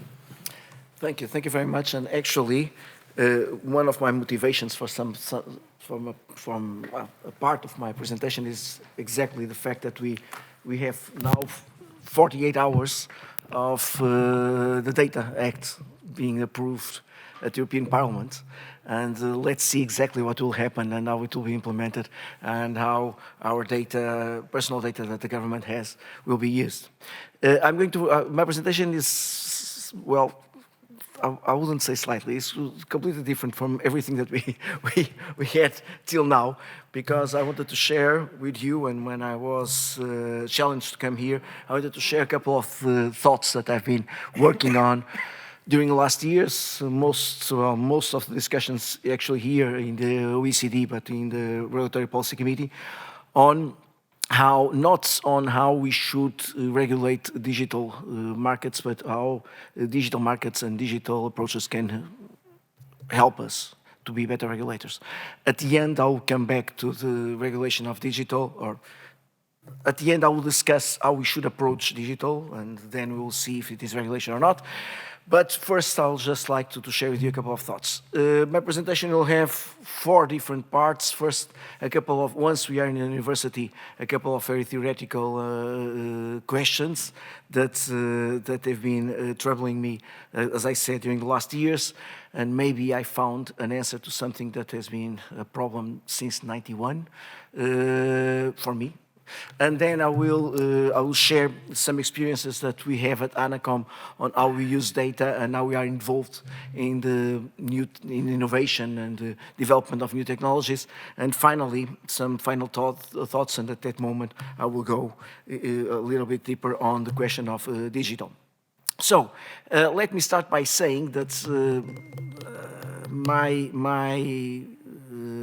hero as an economist is Ronald Coase, and Ronald Coase, on his speech of acceptance of the Nobel Prize in '91, said something that I truly believe, which is that everything that we have been doing during the last 3 centuries is proving that Adam Smith was right. And every time I have to think of anything in economics, I go I take the book by Adam Smith, or 2 books by Adam Smith, see what he says about it, and try to prove that he was right. Well, doing that, it has been easy in microeconomics in many ways. When we get into regulation, we have a problem, because Adam Smith was very clear about the incapacity that we have to regulate. And this is exactly the moment where he speaks about that. He says that sovereign, so the government, has 3 different rules. One of them is defend the country, another one is to maintain the peace. The third one is, well, to provide public goods. He said it's something like provide services that the market does not want to provide. So public goods, what we call. And then he says this sentence, and he says, well, it's better that we do not mess with the markets and the way people decide in markets, because to do so, it will be needed such huge amount of knowledge that we don't have it. So it is impossible to try to intervene in the markets. Well, if that is true, there's no space for regulation. And I've been struggling with this since '91. Finally, it might be possible that we have an answer to this. and that is something that I like to share with you. First of all, let me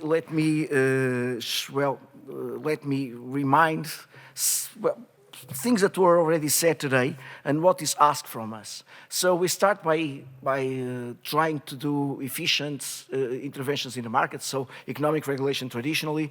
Then at some point at the beginning of, well, at the end of last century, people start talking about the possibility of regulators looking at social problems. We have technical regulation on standard settings. And that was our environment, that was our world. Suddenly, during the last 2 decades, things got a little bit harder, because people want us to intervene with quality, in a way that is fit for purpose, fit for future, resilient, human-centric, green, taking into account all transitions, green, digital, energy transitions, also taking into account the EU and the values of everything, and now complying with the UN Sustainable Development Goals. And if we take all these objectives and we sit down and try to do anything, it will be almost impossible, because we cannot go through all of this and make sure that an intervention actually responds to all of this. So this is what is asked from us. It's a problem. And how do I look at it? I truly believe that the digital approach and digital technologies will help us to provide answers and will help us to to help the market to fail better. So to actually be able to help the market to work in a more economic, sustainable, and efficient way. And to do so, we have to change a little bit the way we look and discuss regulation. And this is something that I've been working on. And actually, yesterday I was in a meeting with people from the United States and Brazil and South America, and a colleague was using all these words. And maybe we can stop talking about smart, responsive, problem-solving, risk-based, principle-based, and evidence-based regulation, but using the new technologies, we should start talking about interactive regulation, adaptive regulation, not risk-based, but the balance between innovation and risk, collaborative regulation, as we were just hearing on the fintech's environment, and not evidence-based, but data and knowledge-based regulation. And this is something that we can do using digital, using the new technologies. During the last 4 years before ChatGPT, I actually was involved in a project to teach robots to do the standard cost model, so to do impact assessment. And it does. And he actually reads the law, identifies costs, and calculates them. And he actually, afterwards, we can tell him if he's right or wrong, and he learns. And he does it better next time, which is unbelievable. And that was my previous experience. But nowadays, I'm more focused on economic regulation per se.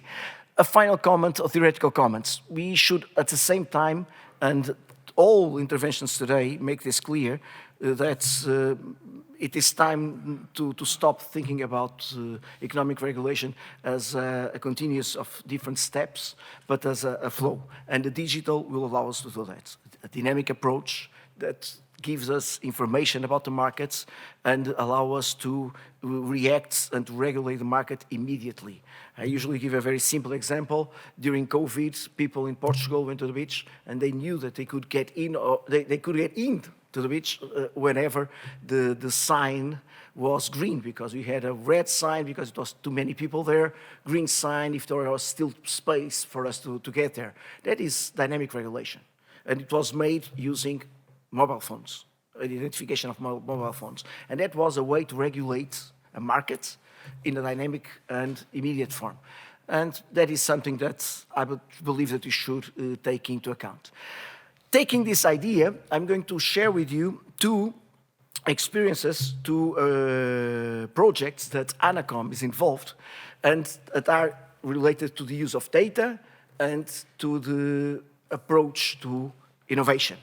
First of all, the use of data. And to tell you the truth, I just brought this here today because of the Data Act that was approved 2 days ago, and I thought that it was a good subject to introduce. So ANACOM just launched, oh, sorry, not this one. ANACOM just launched last month something that we call the GeoANACOM.pt, which is a platform that we can access using a mobile phone or a computer that will tell me exactly what are the conditions of telecommunications of any sort at any place in Portugal. So I can know exactly in my house what is the offers that I have on telecommunications, postal services, satellites, coverage, whatever. And that is a huge amount of data that is available for citizens, for firms, for investors, and it will help the market to work, and we hope it will help to promote competition. It is a platform that brings together, in the philosophy of data sharing, three different data sets. So we have a public portal that will inform consumers on the quality of the network in their own houses. We have a more professional platform that will inform on the infrastructure and what is available at each space in Portugal. And we have a final platform that is only used by us at ANACOM that has like 50 different layers of information, some of them regarding critical infrastructures, others regarding where our stations of control are, that allows us to control basically everything that is happening in the country. This is made available to everyone, and as I said, it covers communication networks, so information on communication networks, fixed, mobile, satellite, and informs us on white areas, so areas that are not covered by, or not sufficiently covered by fiber connections. Actually, the government just launched this week the new auction, public auction to provide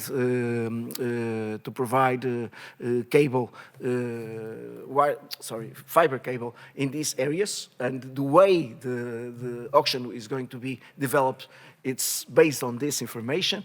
We have information on the quality of postal services, on where the infrastructures are, what are the market statistics, spectrum planning, so where the spectrum is being used and how it is being used, and that allows us to monitor and to supervise. These are some of the images that you can, again, find just using your mobile phone. Our goal is actually to start bringing together as much information as we can, not only from telecommunications, but from other public institutions, that will allow us to have a better understanding of what is happening in the country in different dimensions.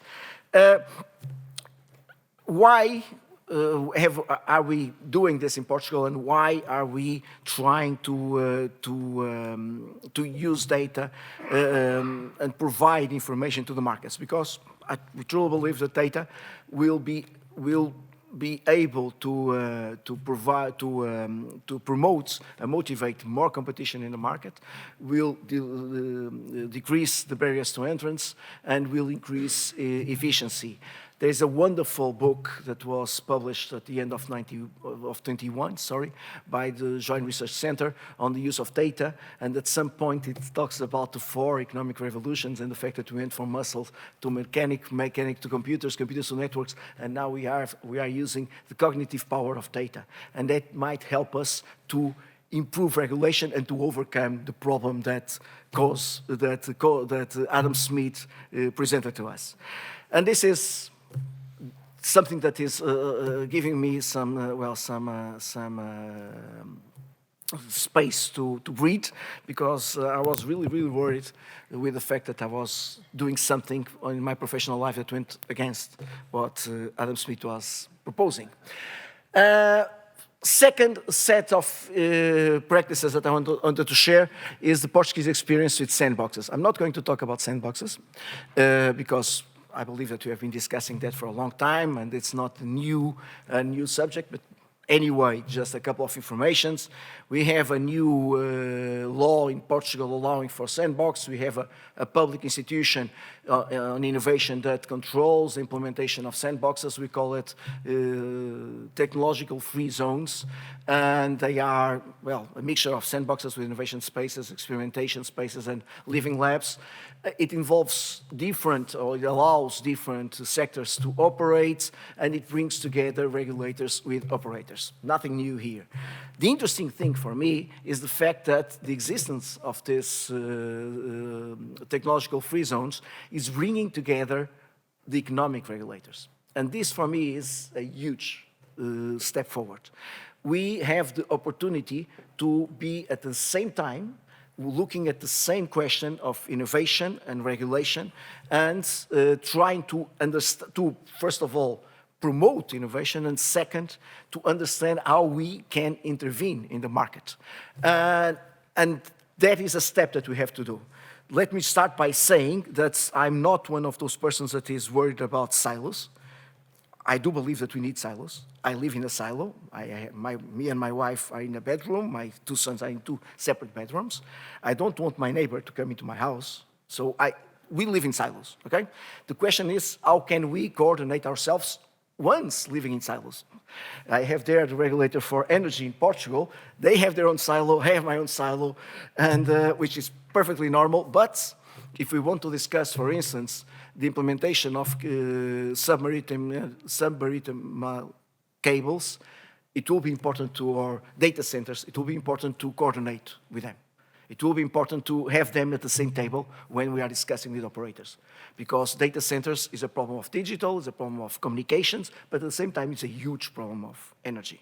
So it makes sense that even though we are silos, thank God, and we have different perspectives, and I do know that it is interesting to have everybody at the same table discussing competition and consumers and regulation, but it is important that we find spaces where we are together, and maybe, and that is a challenge for the OECD, maybe it will be interesting actually to move forward with methodologies that would allow us to look at the same time to the innovation spaces and to develop regulatory experimentation analysis using or coordinating between ourselves, so that there is no duplications of questions or duplications of information retrieving and things like that. So, and this is what I wanted to share. Two very brief examples. For instance, the space that we have in Troia, probably the best places to go to the beach in all Europe, but we have a space for experimentation with drones, mostly for defense and military purposes. But it is a zone where drones can be developed, and we are there as a telecommunications regulator, helping on the use of spectrum. The regulator for airlines is also there, and the regulator for security in airlines is also there. So there is this combination of regulators that are helping that sandbox to develop and are learning at the same time, and are using it as a regulatory experimentation environment. Another example, and the first map showed you that we have a lot of different spaces of experimentation in Portugal nowadays. Air mobility in medical emergencies, we are there looking and helping with the energy regulator, with the regulator for transports. So again, all together looking at the same experimentation environments and trying not only to help the innovation, but also to learn from it. Having said all this, final thoughts, and just sharing one of the motivators that I like. For those of you that do not know, I will propose that you visit the page ACPR.com. It's a page about demotivators that has been along for a long, long time. But anyway, it says that if you can make your job easier, if innovation does not make your job easier, it probably will end it. And I truly believe that artificial intelligence, data, and new technologies are going to make our job easier. And we have to look at it. We have to use it and to make our intervention more efficient and more capable. So I believe that using new digital will make our intervention faster and timely. We can put aside the problem of lag and delay of regulation. But we have to be more dynamic, we have to adapt more, and we have to be more efficient. And having said all this, using these new technologies, we can look at digital. And as you can see, I said the capacity of something new digital markets and platforms. And that something is because I'm still not convinced that it should be regulation. First of all, let me just share my professional experience. I'm actually an economist from the Portuguese Competition Authority. I've been an economist from the Portuguese Competition Authority since 2004, and now I'm in the board of economic regulator. Different way of thinking. But I am an economist on competition. And one thing that is worrying me is the fact that the transformations that we are seeing in Europe, and sorry, I will be talking about Europe, and especially the Digital Service Act and Digital Market Act, I'm not quite sure if it is, and I hope that no one will, well, this is Chatham House rules, I believe, so no one will cite me on this, but I'm not quite sure if those two acts exist because we need regulation, because we are worried about safety, or because at some point we got disappointed with the competition law, and we're applying the competition law. There is one thing which I find extremely curious. During 10 years, I was in the Competition Authority working in payment platforms with MasterCard and Visa and all that. So they were the first platforms that we start analyzing. We went, I started 6 different cases against them, could not finish even one. The European Commission tried more or less the same. At the end of 12 years, it managed to finalize 2. In the team of the European Commission was a lady called Rita Weisenbeck. And this is relevant. Give me a second. And the fact is that we are now looking back, and we have the same problem with platforms, multi-sided platforms. And from what I can hear and read, from time to time, people say we are now looking at regulating digital platforms because we were not able to use the competition law in platforms in the past. Rita Weisenbeck is actually the person that is in charge of implementing the ESA and DMA. So she comes from the discussion on MasterCard and Visa platforms. And she knows what she's doing, and she knows about the problems. In Portugal, what is our experience and what is happening right now? From those that are not, or for those that are not from Europe, in this moment in Europe, we are implementing the Digital Service Acts and the Digital Market Act, which are 2 separate pieces of legislation, looking on one side to the safety and preserving data that is being used in the market, on the other side looking at gatekeepers, and how we can regulate big gatekeepers that should help the market to function. It is supposed for each country to decide on who, inside of each member state, who will be responsible to accompany the implementation of these rules, what we call the Digital Service Coordinator. In Portugal, it's still not established, but we, ANACOM, have been doing that job during the last years, in an interim position, so probably we will be digital coordinators, but that is not yet established. We will see what will happen with the Data Act that was just approved, and we are looking forward for the Artificial Intelligence Act that is stopped, and we do know that the discussion at the European Parliament has stopped because of a discussion on which kind of artificial intelligence models should be regulated or not. That will take some time. Those are some ideas, a couple of proposals for discussion. And my final proposal to the table, because I met Tara this morning and we immediately start discussing about the necessity of having the next meeting, having a meeting on 2027 in Australia. Hopefully during the Rugby World Cup, because I have to have an excuse to go there. So Marta, please, 2027, we'll go to Australia, okay? Thank you very much. Thank you very much.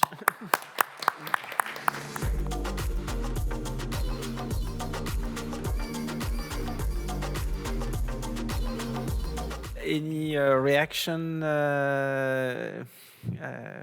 comments, question from the room? Yeah. Hi, Andy Burgess from the New Zealand Commerce Commission. So thanks to all the speakers for some really interesting presentations. And there seems to be quite a lot going on, both in terms of innovation, but also in terms of regulatory and competition challenges. I just wanted to go back to a comment that Eric made in his introduction about there seemingly being less digital disruption in energy compared to other sectors. And I wonder if any of the panelists had any views on why that is. So is it because traditionally in energy, consumers are more inert, are less active? Maybe you get more innovation where consumers are interacting, like in transport. Or maybe controversially, could it be that the more regulation you have, the less innovation you get, but the less regulation you have, the more innovation you get, but the more regulatory and competition issues you get, so that somehow regulation is stifling innovation, but also solving potential problems? So just interested in any views on why you get less disruption in energy. I can start the discussion on this, but we would need more energy experts in the room. There are some, so they can take the floor. But one of the reasons is that we are in the middle, or maybe of the green transition in the energy sector. So in fact, the fact that you would have more different type of regulatory models and different business models is really linked to the fact that you would have fully decentralized or distributed energy generation plus energy storage capabilities. And as you know, well, this is not there yet, in a sense, okay? And you need smart grids also. The smart grids are still a concept. And in fact, huge investments have still to be done before, in fact, the models could be really changed. The energy system is really still very centralized. You still have huge power plants. You need to coordinate different type of energy source and guarantee security of and safety of energy provision. So that's why still you have a kind of vertically organized or top-down organized type of coordination, even if you have this markets, etc., decentralized markets, etc., but still. But I'm not an energy specialist, so maybe I'm totally wrong. Of thoughts. First of all, I must say that my all-black shirt is still drying because of all the tears. So I'm not going to make any comment on this, but in 2027 we'll be able to come back to this discussion.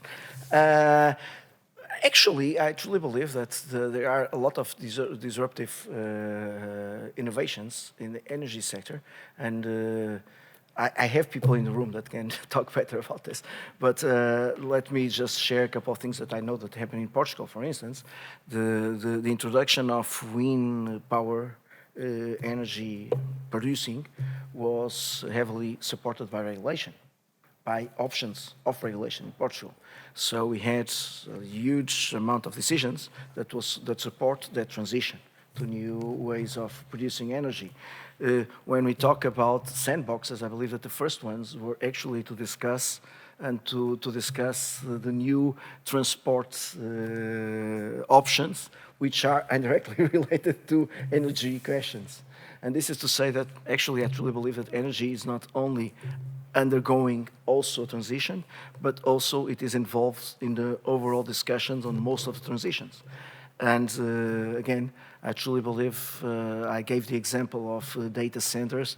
We can give many other examples where the energy sector has to be present to create the conditions for innovation, to be part of the innovation, and to understand what kind of regulation will have to be imposed afterwards. But if we go into a gas station, nowadays we see that the transformation is huge. You have not only gasoline but gas. You have electricity offered. You have blue something that I still don't know what it is. Blue something that is also offered to be mixed with some kind of gasoline. So there is a transition. Yeah. Yes, I'm no longer in the energy sector, but I've spent more than 20 years on regulatory issues in this sector.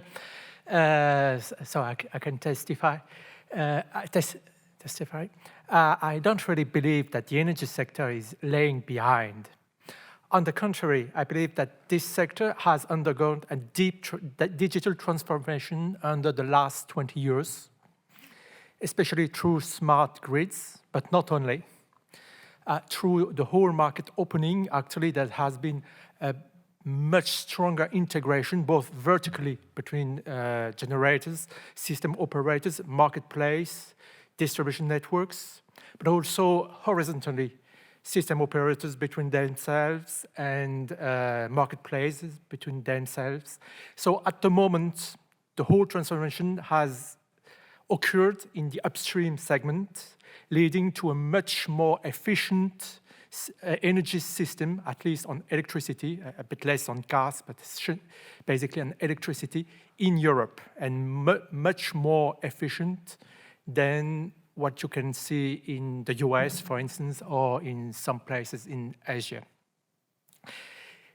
The trouble on the downstream market, and especially on the consumer market, is that the energy sector relies on sophisticated infrastructures, sophisticated products, and I believe that some of these products are not fit for market at the moment. For instance, we have the whole infrastructure to manage demand response on the consumer side, but if you consider electric vehicles, it appears that they are still very limited for the need of the consumer, just as a car, but even more for demand response management, and especially to refill the network through their batteries. So I believe that but if you look at what's happening on the businesses, small and large businesses sectors, you see more and more initiatives based on digital innovations, especially on demand response, storage, local communities, load management. And at the end of the day, it's not clear that the energy sector is lagging behind. Yes, just to comment on that. Yes, I really agree that the energy sector has been facing and seeing a lot of innovation in the last years. In the distribution, at the distribution level, with the smart grids and the smart meters that has been implementing throughout the years. So in Portugal, for example, we have by law the DSO has the obligation to cover all consumers' households with smart meters at the end of 2024. So the innovation is there. The innovation is growing, and we see. And I would like to give another example on the electric mobility. For example, we have an innovative model in Portugal with an universal access to every point. So with a consumer can access to any given point of charge in Portugal with a unique card, and pays for the energy that he uses to charge his vehicle, pays the same price when in every point of charge in Portugal. So this is a model that has a base in innovation. So I pretty much agree with that. Just one additional point, but because there was a second question, whether the excess of regulation could impair digital transformation. And I've worked on the last energy package, and I've been terrified by the initial idea that was to set a European data model for the whole energy sector. If you want to lock any further innovation, just give an administration the task to set the data model for the whole business. Yeah, that actually was one of my points too. I think I'm a utility regulator in Denmark, also in energy. And we have seen some development in the technical issues. We do not see the disruption as you are asking for, and I think some of the reason is that even though we see a lot of technical or technological development, it still is within the energy companies. So there are no independent third parties actually the market that much. So setting free the data is one point. More data is needed on a very specific level. A lot of that data for third parties to access. Another problem is that to be able to have households and small companies to contribute to, for example, flexibility markets, both in heat and electricity markets, it's needed to install aggregates at the household. So it's physical things they have to install if they do not come in the fridge or heat pumps or whatever. And that's a barrier. It's a physical barrier to contribute to that part too. On wholesale level, we have seen a lot of progress. Now it's primarily algorithm trading in the market and not physical persons trading. So we have seen a lot of development there that gives other kind of problems in relation to remit legislation. But I think that's another issue. To go back to electric mobility, the question is also the safety of the network, because electric points are a lot of electric points are managed by internet network. So if you have an attack on the internet, you can stop to give free access to that point. First point. The second point is, once again, to protect my data. If I can connect to any point in Portugal, I would be happy, but I have to agree immediately that I give to anyone my data.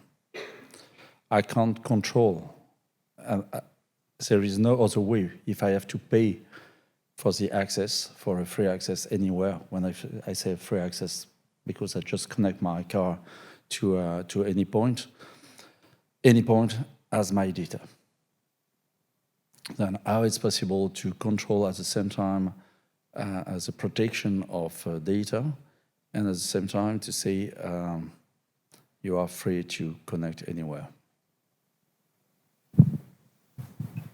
So in Portugal, the model is the consumer has a contract with an energy retailer for the energy that they consume in each point of charge. So the data is somehow only between the consumer and that specific energy retailer. They don't give the data to every other to any other service provider in Portugal. So so we actually don't have any data protection kind of issue, as far as I understood from your comment. Yeah, well, thank you very much. I'm afraid we are running out of time, so we have to stop the discussion. But we'll have a lunch, buffet lunch in 15 minutes, so you could continue the discussion. And of course, this relates to the recent regulation about data sharing in Europe, where you have the idea of creating an ecosystem to share data and guaranteeing, in fact, many trade secret, management of personal data, etc., etc. But let's stop there. So basically, the conclusion is that energy is not lagging behind. It's lagging behind on the consumer market, in a sense, still. Yeah.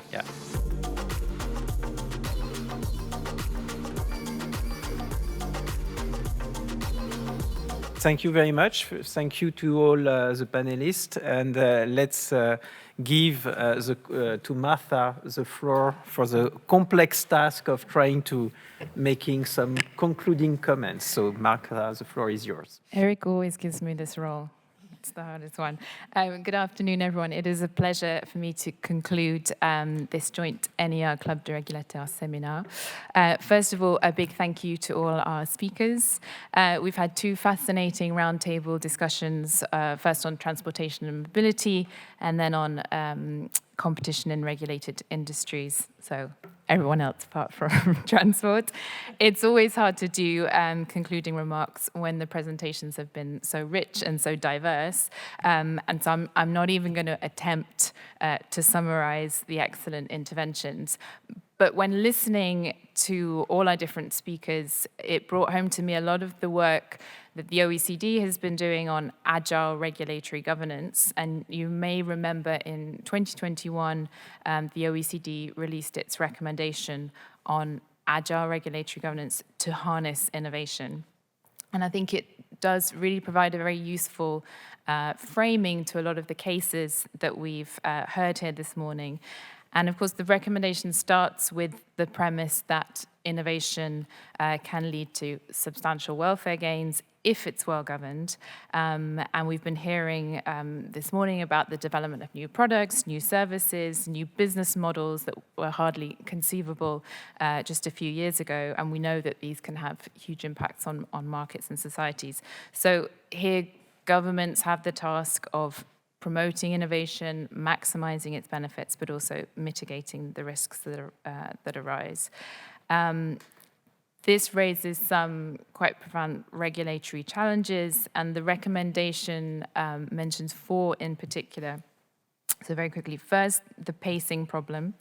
So technologies tend to develop faster than the regulation that governs them. So there is this continuous need to stay up to date with technological process and its effects. And we can see that for many governments, this is a struggle. And also that we might not have complete knowledge, going back to the Adam Smith quote, about how emerging technologies are affecting the markets and society more broadly. At the NER, the Network of Economic Regulators, we often talk about economic regulators having their fingers on the pulse of the market and through their access to that data on the sector. And I think we heard nice examples of work being done by regulators here. The ministry from Finland mentioned Traficom's work, providing information on the situation in the transport sector. Manuel mentioned what looks like a very impressive portal from ANACOM on information on the e-com sector. So I think I agree that data and these digital tools is helping us bridge that knowledge gap. The second challenge that the recommendation identifies is about designing regulatory frameworks that are fit for purpose.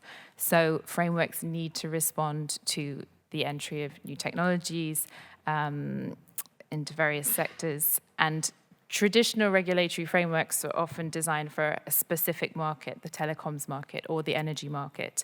And we're seeing that emerging technologies can challenge regulators' mandates and remits by blurring the traditional definition of markets or market actors. We heard about telco providers and digital providers, also new business models. And it can even blur the distinction between consumers and producers, for example, in the energy markets. And I think Luisa's presentation speaks to this issue of fit-for-purpose frameworks when she asks questions about which regulation is case-by-case efficient. So really the importance of having that framework in place. The third challenge is about regulatory enforcement and how traditional enforcement might not be effective in the face of some of these emerging technologies. And the fourth challenge is the transboundary challenge. So many digital technologies give businesses global reach, which enables companies on the one hand to forum shop to decide which may be the most advantageous place to put their physical presence, but also the fragmentation of regulatory frameworks across jurisdictions can also create barriers to the spread of beneficial digital innovations. And I think we heard that from our Finnish colleague about that need for if some of these solutions are going to be able to scale up, then there needs to be action at the European level.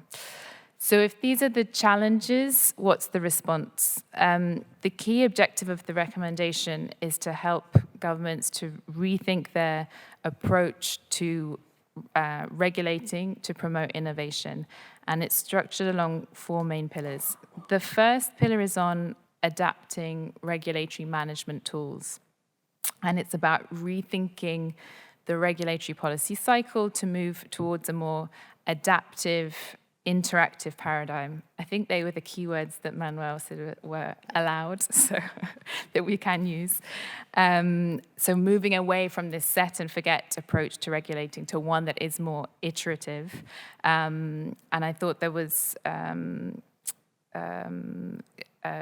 positive examples we heard from Finland about the ex post evaluation, and quite soon after the act about seeing the effects, the impact of the act, and then modifying. The second pillar of the recommendation is about developing coordinated approaches within governments and across borders. And this gets to the point about emerging technologies cutting across sectoral boundaries, cutting across national boundaries. And this means that policy challenges cannot be dealt with by individual regulators in isolation, and that a whole of government approach is essential. Manuel's intervention on what's happening in Portugal on the technology-free zones is a very good example of this, but I think we heard it from all the speakers today. So we heard in Finland the complementary and coordinated work between the ministry and Traficom. Luisa, you mentioned this as one of the regulatory challenges that you face, this cooperation between authorities, also at different levels of government. We had maybe an advantage of the Australian model of having it all in the same house, especially when it comes to dealing with challenges posed by digital disruption. And I heard your call, Manuel, about a call for OECD to do some kind of work on methodologies of coordination in this innovation space. So I will also transmit this to my colleagues. The third pillar is about extending and expanding the regulatory toolbox to include agile approaches. And there's many parts to this. Part of it is about developing upstream anticipatory engagement in the innovation process. So through horizon scanning, I think the last seminar we did was on foresight and horizon scanning. Also through early engagement with stakeholders to make sure that you have the best evidence available. Another part of this pillar is about creating those spaces for experimentation to foster policy learning and adaptation. Again, we heard about this through the case of Portugal and the use of regulatory sandboxes. I should stress that no tool is going to be a silver bullet, and regulators obviously need to make very careful choices about the tools that they use and the mix of tools. The fourth and final pillar of the recommendation is about rethinking traditional enforcement strategies. Designing regulation is one thing, enforcing it is another, especially given the pace of change. And here the recommendation encourages governments to develop new enforcement strategies to promote compliance, to protect citizens. And the first key idea here is to adopt approaches to regulatory delivery that are responsive and based on the outcomes that we want to see and proportionate to the risk. The other key idea in this pillar is using digital tools and technologies. And again, I think this speaks to Manuel's point about using these tools for the regulator's advantage. And these can really be game changers for how governments identify risks and issues, target their interventions, adapt their rules. And so digital tools, technologies can help monitor the market more accurately, improve supervision and inspection processes. So I think at its heart, everything we've been hearing this morning is about moving away from the idea that regulation should be static. It obviously needs to be very dynamic. We also know this isn't easy. It is challenging to remove barriers to innovation without compromising regulatory principles such as predictability and stability. It's challenging to be agile whilst taking a whole of government coordinated approach. It also require adequate capacity and skills within governments, within regulators. to be able to face up to the challenge.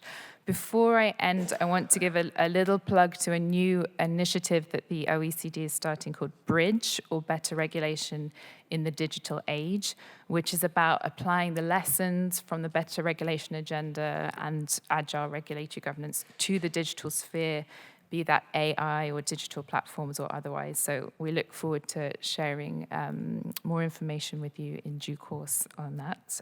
I will end there. Please join me again thanking our speakers. Also, thank you to the University Paris-Dauphine, especially Eric and Hortense, who's there, and all the team for hosting us, for organizing today's meeting, and to the OECD team, especially Alex Roberts, who's there, for organizing today's event. So I won't keep you from your lunches any further. Thank you very much. Thank you very much, Marta. We should also thank you for your involvement in this cooperation between the OECD and the NER in particular, and the Dauphine Club of Regulators. So thank you so much. So now I will not add any comments, even if I would like to, because we have to go to the lunch. So the lunch will be in the same room than the room where we had the coffee break. And so we continue the discussion there. Thank you to all the speakers, and also to the team of the GovReg chair that managed the logistic organization of the meetings this morning. So thank you so much to all of you.